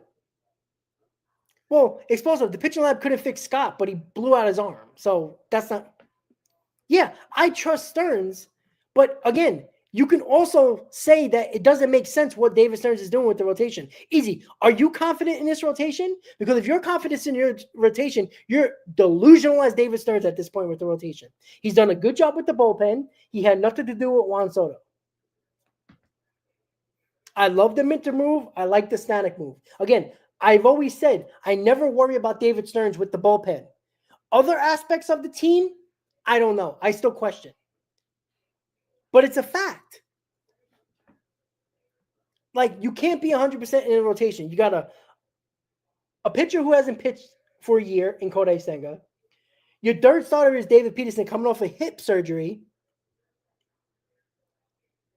That pitched 170 innings last year.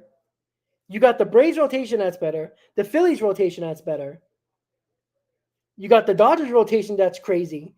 The Padres rotation is still solid. And you still got a team like Milwaukee who always finds pitching. So you have a tough National League that the Mets rotation is probably 6th or 7th in the National League, if that. And that's if everything goes right. Yeah, the Braves lost Max Fried, but they always find pitching. They're always good. They're starting.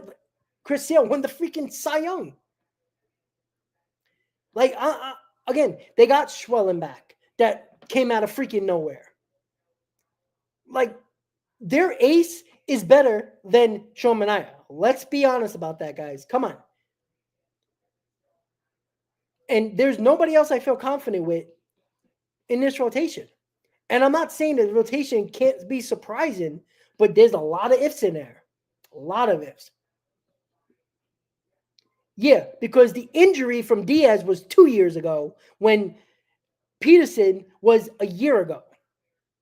Remember, he came back, middle of the year, Peterson.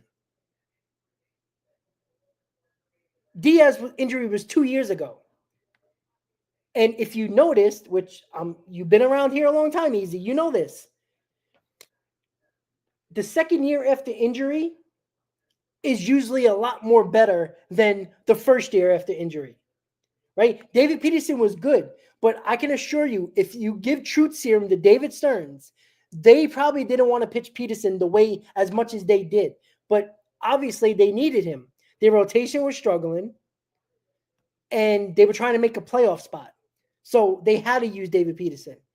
I guarantee you they didn't want to pitch him that many innings, but they didn't have a choice. And David Peterson pitched damn good. Credit to him. But next year, after the injury, when he pitched, can he?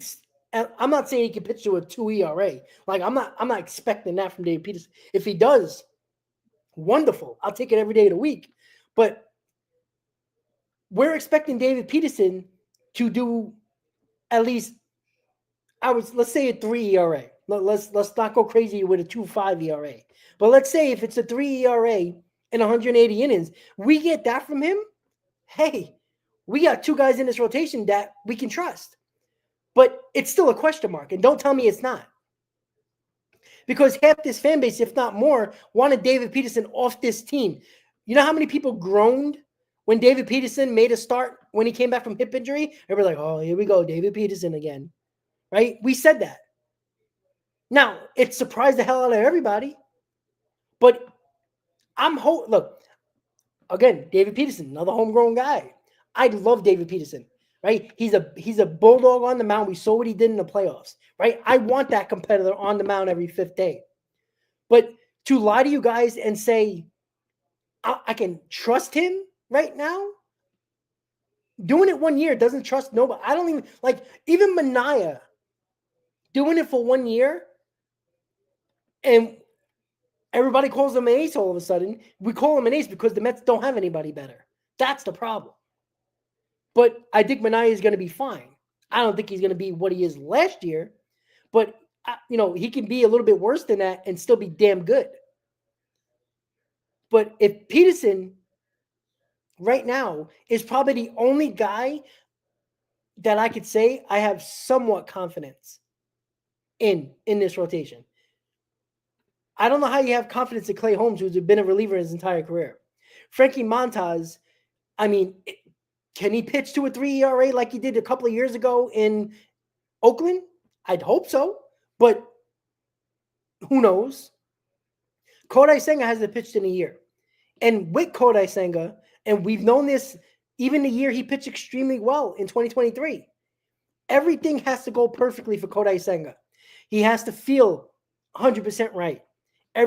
He has to get that 6th day just to get on the mound, let alone pitch well. That's a lot to ask for a guy who needs all that to just get on the mound, and we hope he pitches well when he does. It's crazy to me. Yeah, people said that about King and Lugo, absolutely. But you know what, though? It took them to go on other teams to actually do that, right? I'm not saying Clay Holmes can't be good, but we don't know that. And nobody can say they're good. We don't know if Clay Holmes can be Seth Lugo or Michael King. We hope he is. Again, here we go with hope again. We hope Kodai Senga is healthy, and we hope he pitches well while being healthy. We hope Frankie Montas is at least pitching somewhat better than last year, and hope he can transition into what he was a few years ago prior to getting traded to the Yankees in 2023. Right? That's what we're hoping for. We hope David C. Peterson can pitch close, if not, probably worse, but do what he did last year with innings and pitch quality starts coming after another year of that hip surgery. So it's hope in Mania. It's crazy to me. Yeah, easy. And I don't know why you're not concerned about Senga. The guy couldn't pitch every 5th day when he had a great season with the Mets in his rookie year. Now we're catering to Kodai Senga with a 6-man rotation to try to keep Kodai Senga healthy, to try to, limit the innings of a Peterson, of a Clay Holmes, who hasn't pitched more than 100 innings in his entire career. In Sean Manaea, they're trying to protect also Sean Manaea as well. So they're going to a 6-man rotation because they have to cater to the Kodai Senga. We don't know if he's going to stay healthy. We don't know if he's going to pitch well. So we're going to a 6-man rotation for a guy that wasn't healthy last year, who, if he's on the mound, we don't know if he's going to pitch well or not. Now, again, if Kodai Senga shows it, great. It solves a problem. But to walk into the season and tell me you're confident with the rotation, you are delusional. Why do you think the Mets have been connected to Jack Flaherty and Nick Pivetta and Dylan Cease and Michael King?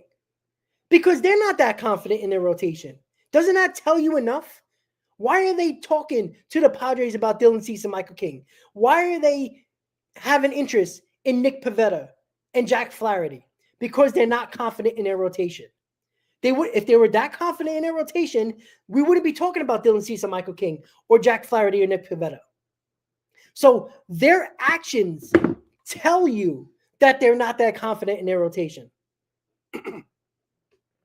Easy, I agree with you. But that freak injury, why can't a freak injury happen again? It wasn't an injury that just so happened, he threw the pitch and he grabbed his shoulder. Right? He fell awkwardly from the mound. Why can't that happen again? And by the way, before he came back, what was his injury? It was a pitching injury. Pantries, I agree. If you could upgrade, why wouldn't you check? But why are they checking? Because they know they're not that confident in the rotation. If you're confident in the rotation, why are you interested in Jack Flaherty and Pivetta? Why are you talking to the Padres about Dylan Cease and Michael King? Because you're not that confident. Now, last year, I wasn't very confident, but I had an 87-win team. Right? Chris even had, I think it was an 84-85 win Mets team last year, when a lot of you guys had no confidence in them. Some of you said 75 wins. Now, I'm not calling debt to the Mets here and thinking they can't be a playoff team. They definitely can be. I think at this point, they're probably borderline a 2 or 3 wild card team. They're not better than the Braves. They're not better than the Phillies. I know me and Chris had a disagreement about that, but just because we beat them last year doesn't mean that overall we're better than them. Right? The Phillies won the division last year. The Braves still were the second wild card team. Right? You have to beat those guys. Now, you beat them late in the year. You beat them in the playoffs. That's great. But that doesn't automatically make you better in 2025. Yeah, Eugene, I think that's nuts. The starter rotation does mean something. Now, I don't think you need 3 ace starters. But, again, the Dodgers were so loaded offensively that it didn't matter what their rotation did. Right? Not every lineup is like that. Right? They bludgeoned teams in the playoffs. Look at their pitching. Their pitching sucked in the postseason. They won all those games by scoring a ton of runs. Right? Even the Texas Rangers. Right? Their pitching wasn't great other than on Nathan Eovaldi, who pitched really well. Everybody else was not good. They hit to the World Series. Right? The Braves were outstanding in their pitching. So, again, I agree with you that the rotation is not the end-all, be-all. But, again, now, the Mets have a good bullpen. That can counteract the problems the rotation might have. And I think if you add Pete Alonso to this lineup would score a ton of runs. Now, maybe that counteracts the rotation. Now, I hope that's the case, that the lineup and the bullpen, picks up the slack of the rotation that I don't think is going to be as good as everybody might think it would be. Yeah, Stearns knows what he's doing, but he also hasn't won. Right? He's won in very mediocre NL Central for a long time. Right? He always had a good bullpen. That's what I never worried about with David Stearns. But his team never played well in the playoffs. Never. The Milwaukee Brewers never played well in the playoffs. And that's concerning, right? Now, I take that as David Stearns not having the financial flexibility like he has now to go out and get a guy at the deadline.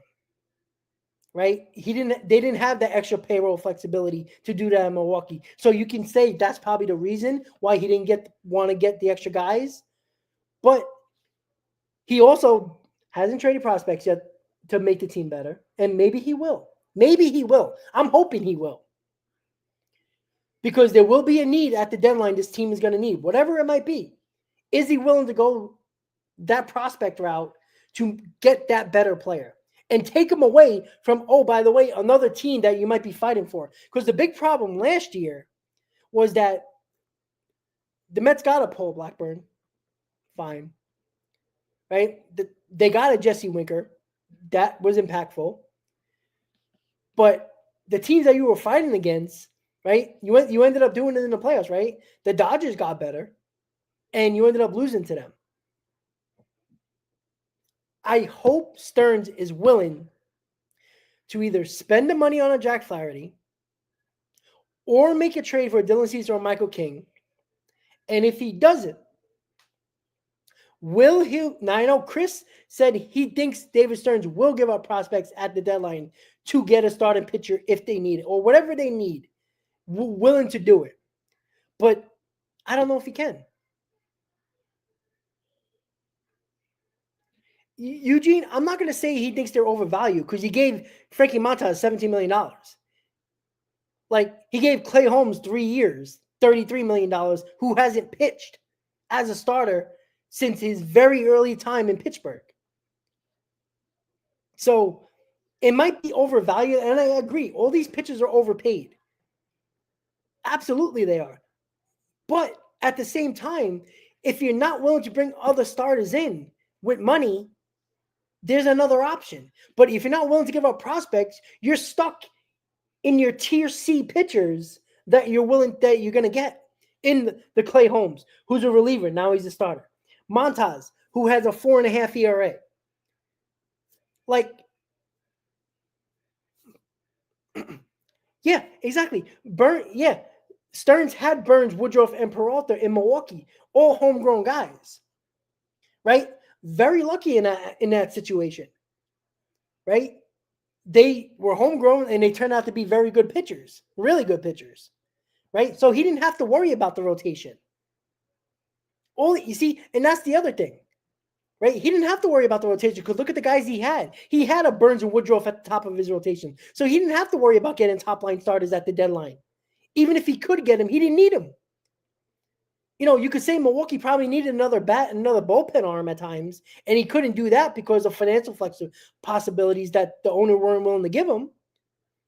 But he don't have a Burns or a Woodruff here. Manaea isn't at that ilk. Sorry. Yeah, Stearns is getting washed by me because I think he could have done more with this rotation. He still can. So my hope is not dead yet. But if he doesn't do it, you guys are going to be the same people that are going to be complaining at the deadline. Oh, they need starting pitching. Well, you could have had him in the offseason. And now you're going to have to give up similar prospects, or you could have just spent money on Jack Flaherty, which seems like he's not willing to do. And if he's not willing to trade the prospects now for Dylan Cease and Michael King, and if they don't get traded, they're going to be deadline. They're probably going to trade him at the deadline. What do you think you're going to give him up? What do you think you're going to send him a couple of Cracker Jacks and soda? No, you're going to give up prospects. So the fact of the matter is, Stearns, who had Woodruff, who had Burns at the top of his rotation, and at times Peralta, didn't have to worry about top-line starters because he had them. Right now, Brandon Sproat can be a top-line starter, but he's not here right now. Tidwell can be a top-line starter, but he's not here right now. Jonah Tong can be a top-line starter, but he's not here right now. most likely they're not going to help the 2025 team. That's what I'm concerned about. Explosive, I mean, that's another question mark, right? What are you going to give? Nowhere a minor league deal and see if he pitches well? I mean, wouldn't 28 other teams would try to get him? Even the Pittsburgh Pirates are not trying to get Noah Syndergaard. Eugene, you know what? I've heard Mets fans say, don't worry for a long time. It's an old excuse. It's an old excuse. It's an excuse to cope with the problems that this team has. Because when they lose, the same people that are saying, don't worry, it's going to be okay, are going to be the same ones complaining another lost season. Last year was a lost season. Yeah, Eugene, I've been a Mets fan for my whole life, 30 years. Well, what does that mean? Nothing. So you've been a Mets fan for 20 years. You've seen two Worlds. Well, you haven't been, actually. It's less than that. You've seen one World Series where they lost. You've seen, I would say, two NLCSs. That's patience, right? Okay, wait, 40 years, even better. So that means in that time, you were very, very, very, very, very, very young when the Mets won the World Series. You probably don't even remember because you were what, 1 or 2? Like, you haven't won a World Series in almost 40 years. Thank you, Rock. In almost 40 years. Like, it's time to do so. Patience isn't a virtue, guys. It isn't. How many years have we said that? I've heard Sandy Alderson say that for 100 years. He was the Mets GM. Patience, guys. Patience. Oh, patience. Let's keep waiting. I'm not saying to be reckless and stupid, but the Mets were at Game 6 of the NLCS last year, and you can't tell me they're better than last year. Not yet.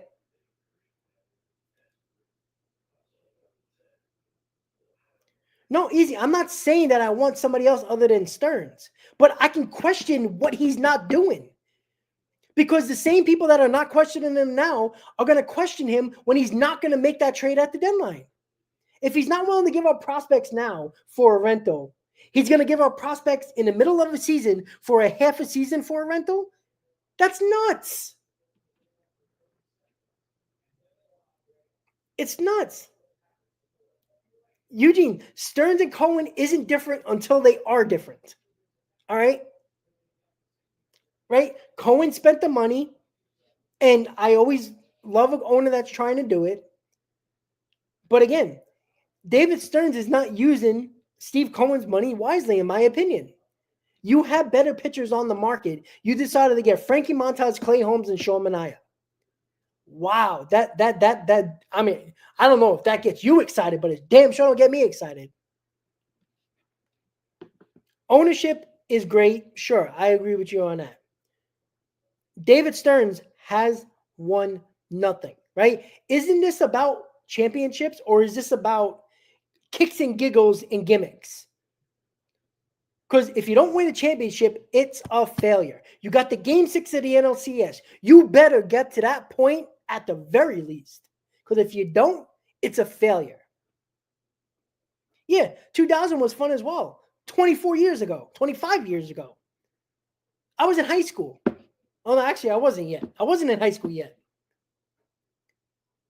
I was a young whippersnapper who my entire school was Yankee fans in the middle of their dynasty. That's what I had to deal with. So I went through that nonsense. I'm sick and tired of losing. I'm just sick and tired. 99, I mean, I think the 98 team was the best team, but the 99 team was so much better than the 2000 team, yet the 2000 team made the World Series. It's mind-boggling to me. Like, the 2015 team couldn't sniff the 2022 Mets, but they made the World Series, right? Why? Because of one trade that the Mets made. It changed the entire team. The Mets, who were one of the best teams in baseball in 2022, half-assed the deadline and ended up embarrassing themselves in a wild card round, losing the division and getting beat up against the Padres in a wild card round.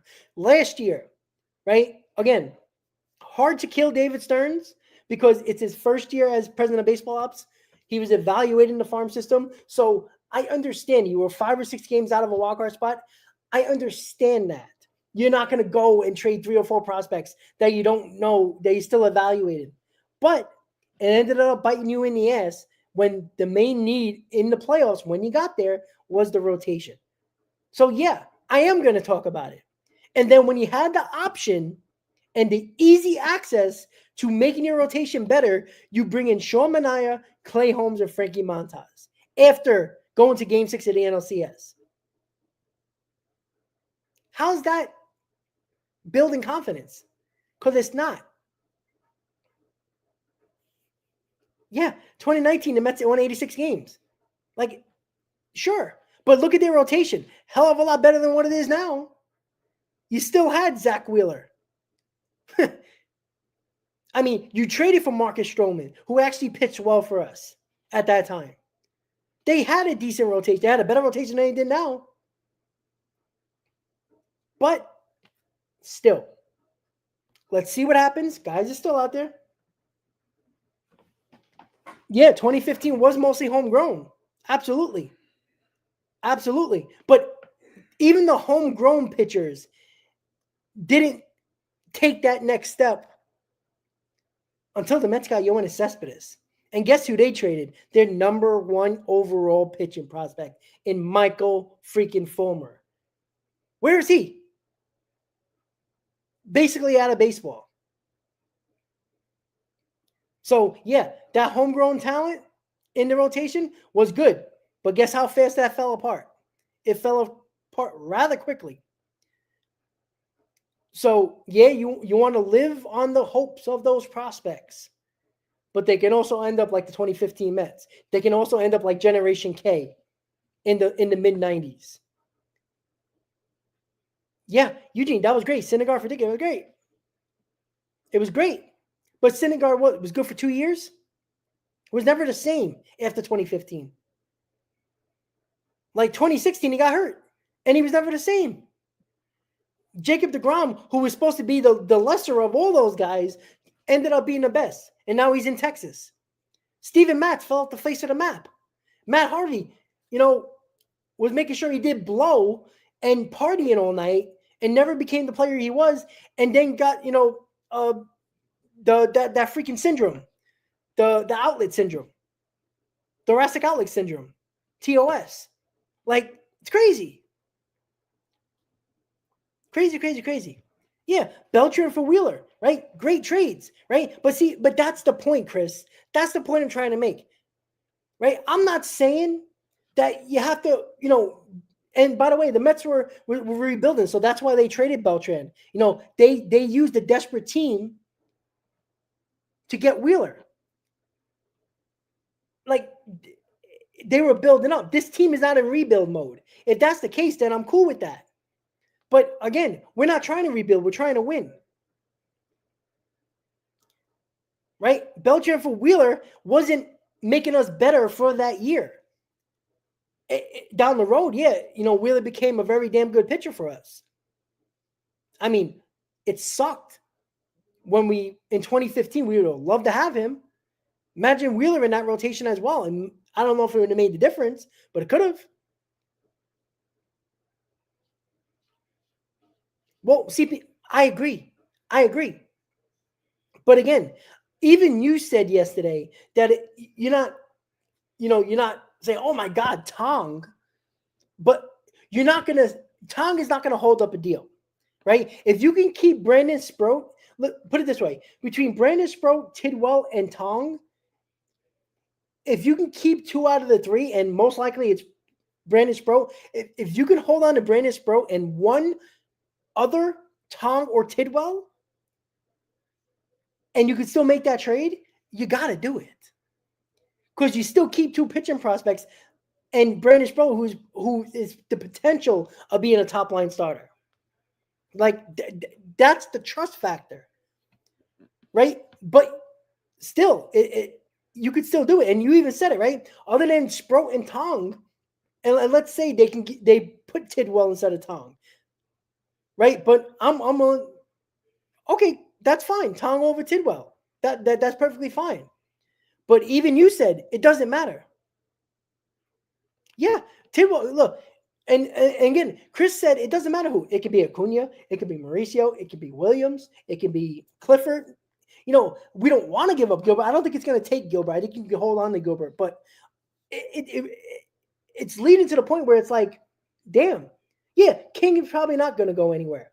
And again, Gene, I understand what you're talking about because of the quote unquote extension, which is not really an extension. It's an arbitration that he signed with the arbitration number. And they also gave a mutual option, which was very smart by the Padres, by the way, because it protects them. And it also entices the team to might give a little bit more for King because there's an option he can stay on for the 2026 season because it's a mutual option. It isn't a player option or a team option. It's mutual. So both sides have to agree here. So the Padres made a smart move. They gave him an arbitration number, and they also put up a number for next year that could entice a team to trade for him.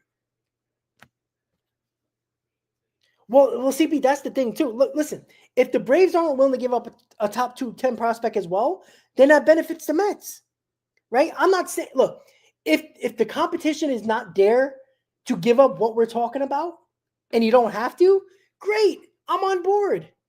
What, you want to give up? You want to give up one top 10 prospect and another top 18 prospect? Let's go. I'll drive him.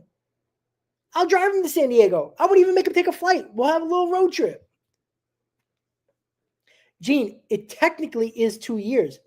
But what I'm telling you is that now it's even more of a trade candidate. Maybe not this offseason, but maybe at the trade deadline, because now the team could say, well, Michael King, he is not just a rental anymore. It can be even more beneficial for the Padres if they do decide to trade him, if not this offseason, at the trade deadline, they can probably get more because he's under team control for one more year. That's what I'm saying. Yeah, Jared Kelenic, Met fans cried to the heavens. And the guy's hanging on for dear life. He's an okay player with the Braves, but nothing special. Like, we have our closer because of that. Like, it's insane to me.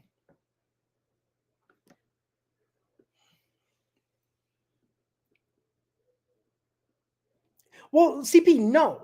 I mean, no, but again, if it's not going to get to that point, then we don't have to worry about that. But here's the thing I keep on talking about, though, right? Even if there ain't the competition, let's say the Mets, like if the Mets are not willing to give 2 top 10 prospects now, you really think they're going to do it at the deadline for a half a season of a rental?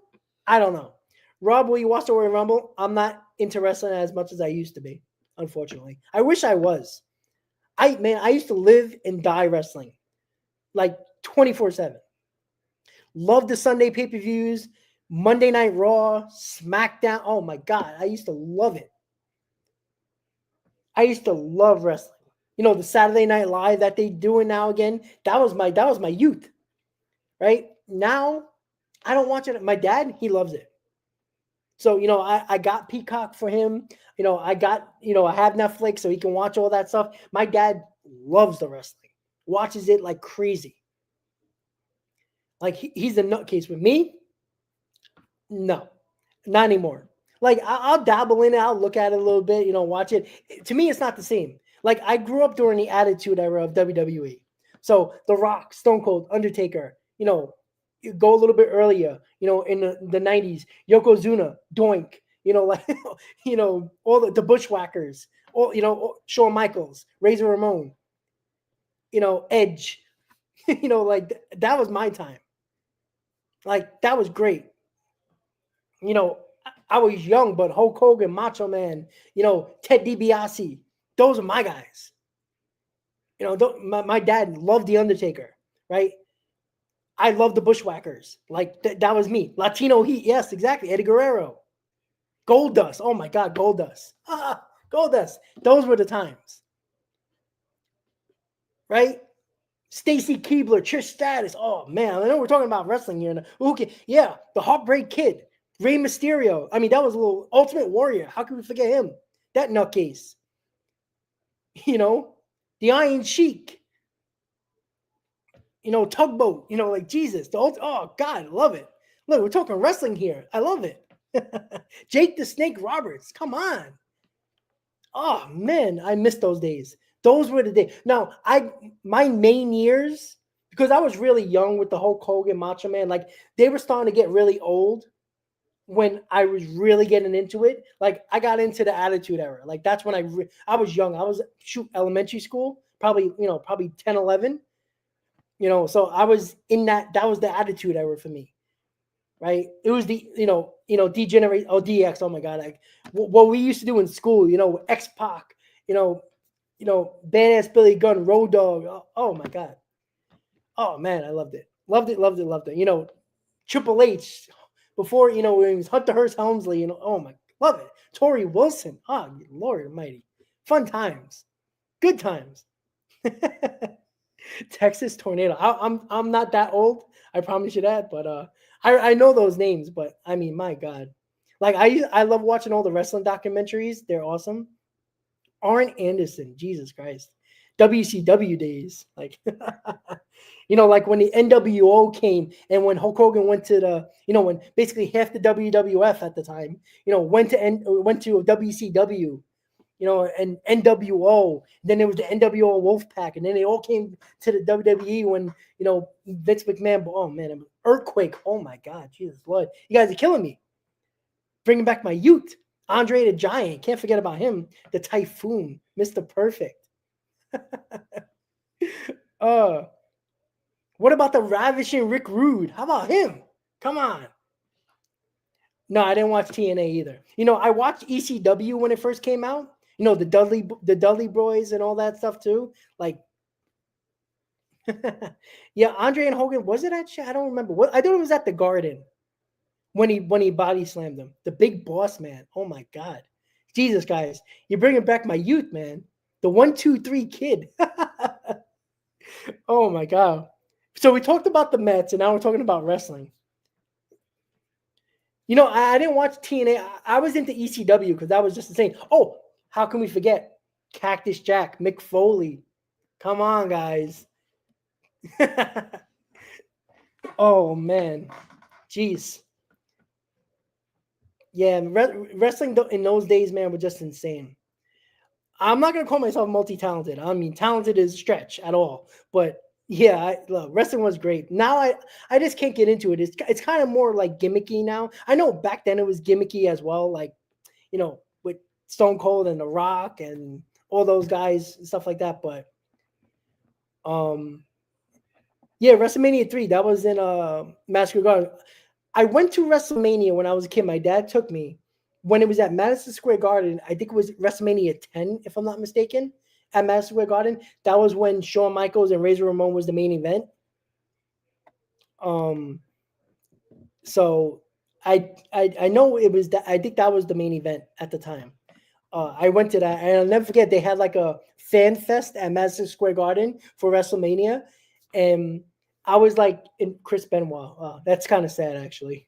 I was in front of a curtain, and the Bushwhackers opened up the curtain behind me and grabbed me, and my dad took a picture of that. And I actually had the Bret the Hitman Hart sunglasses, the pink sunglasses. Lita, that was another one too. Kurt Angle, $1 Million Man. Yeah, so I never forget that. Like that was my childhood. Like the Bushwhackers came behind the curtain and grabbed me, and my dad took a picture of it. Like, and I had the championship belt and everything. It was crazy. Like those were times. I was scared as hell of the Undertaker at the time. I was young. Doink, I took a picture. Like I remember that. Like it's crazy. Yeah, the promos in wrestling was just excellent. But now it's like it's all you got to be careful what you say and what you do. Ric Flair, yeah, back then, man, it was do whatever you want. I mean, there was basically titties and ass flying around, and then with all the the divas and all that stuff. Yeah, and Jesus, I think they did. I don't remember, but I know they grabbed me and I took a picture because I never forget. I had the Hitman Heart jacket on with the Hitman Heart with Bret the Hitman Hart sunglasses. Like I was into it, man. Oh, good times. All right, guys. So let's finish this up as we talked about 10 minutes of wrestling, which is awesome. I'll do that every day of the week. Let's talk about the Attitude Era. Let's go. I'll talk. I could do a whole show on that. Yeah, in the 80s, in 1980, I wasn't even alive. So yeah, Jake the Snake had the promos as well. But even I know the songs, the intro songs for these guys, like the fans get into it, but it was just something different in the Attitude Era with the intro songs. Like everybody had a great song. Yeah, maybe one day we'll do a crazy wrestling talk back in the day. Silly, what brought me to North Carolina? I didn't want to live in New York anymore. And I kind of regret it a little bit because I miss going to City Field a lot because I used to live there. Like I used to go to games I used to live like 8 minutes away. I lived in the College Point area. So I was like less than 10 minutes away from City Field. So I would go even when I didn't live 10 minutes close to City Field, I used to go all the time. So I missed that. It was a better opportunity work-wise in the same job. And, the cost of living is easier. So that's why I did it. I'm still thinking about moving to Florida. Like that's still a possibility. I want to go to Florida. So, Paul, it's not, look, when my family first moved to North Carolina 14, 15 years ago, the Confederate flag was more regularly seen. Now it's so diverse here now. Like everybody moved. Like the people I work with, about 80% of them are from the Northeast. So like it's not the same anymore. Like when my family first moved down here, it was trailer parks. It was Confederate flags. It was, quote unquote, they call them hicks for whatever reason. I don't like that word, but that's what they call them. Rednecks, as we all know, right? That's what it was. Now it's like, unless you go like to the mountain area west of here, west of where I am, because I'm near the Raleigh area.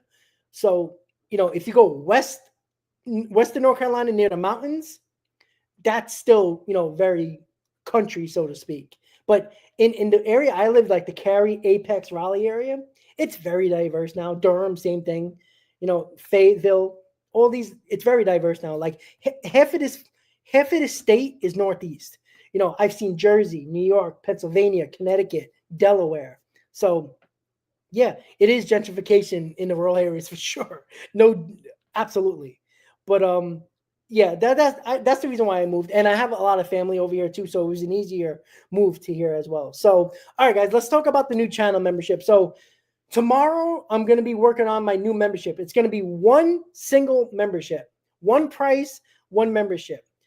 I'm going to start it. I was going to start it February 1st, but I'm still I want to make things as perfect as possible. The channel stickers, the logos that you can put in the comments if you're a member. You can put in, my logo, faces of players, or other type of designs and stuff like that. I'm going to change all of that. I'm going to make new ones. I'm going to do during the season, probably during spring training, but during the season, definitely. I'm going to do a live stream once a week for like a weekly recap for the members. Once a month, I'm going to put up about 3 to 4 different Mets graphics. So you can put it as like your laptop background or your phone background or TV background. I'm going to make 4 of those every month for members. So you can I'm going to put it on the community page and you can download it and screenshot it if you want. I'm going to do monthly giveaways. If I'm feeling happy, I'm going to do 2 giveaways a month for members. So what it's going to, because the different tier membership, I feel like it was lacking. Like if you had the lower membership, you weren't getting the same thing as the higher memberships. So I'm just going to do one membership price, one membership. You're a member. That's it. There's no lower tier, higher tier, one member. I'm going to determine the price once I figure out what I'm going to do with everything, but it's probably not going to be more than $10. I'm going to tell you that right now. It's probably going to be anywhere from $7 to $10. That's what I'm going to tell you right now. So look out over the next couple of days, the new channel membership for the channel. You become a member, you're going to get all that. So Carlos, it's probably going to be between $7 and $10 because I got to factor in what I'm going to be doing with giveaways and, channel stickers and all that craziness as well. So I just want to make sure that, everything in that price is worth the price. Like, I don't want you to just pay that and you get basically nothing. That's not fair to you, and I would never do that to you guys. So look out for the next couple of days. The new channel membership is going to be one membership.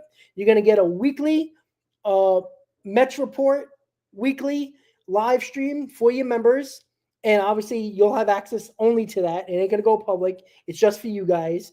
4 different Mets graphics backgrounds that you can put on your laptop, TV, phone. I'm going to make a couple of those every month, 3 or 4 of them, and post them on the community page for the members only.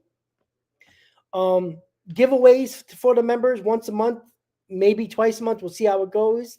And, every now and then I'll ask for your guys' addresses. I'll send you some, channel stickers. I'll send you some, memorabilia that I have I'll throw in a box. I did it to a couple of members a couple of years ago as well, last year as well. So that was cool. So it's going to be all of that. So with that said, look out for the new channel membership over the next couple of days. If you want to become a member, again, I don't force nobody to do it, but if you do, I appreciate it. And you will get all of that plus more. I can guarantee you that. There'll be some days I'm doing a live stream and say, hey, members, I'm going to do a giveaway. And, there you go. So we talked about the Mets bringing in a utility infielder and Nick Madrigal to a split contract. I don't think that takes away from Jose Iglesias possibly returning. We talked about Cease and King.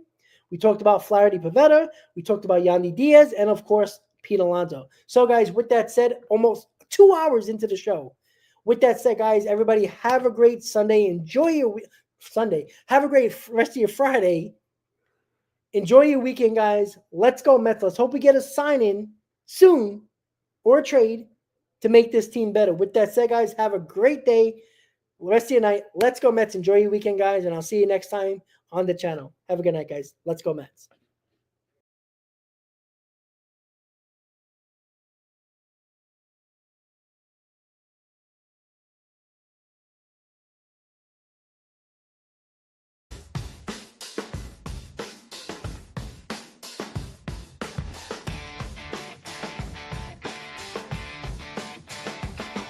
City lights in the dead of night, full of echo. Concrete jungle, dreams bust to grow. Mets in the air, chase glory, no fear. Broken backs, but hearts steer clear. OMG, the chaos, what a scene. Streets buzzing like a machine. Grimace from the shadows, chills on my spine. Past haunts, the future shine. Comebacks in the night.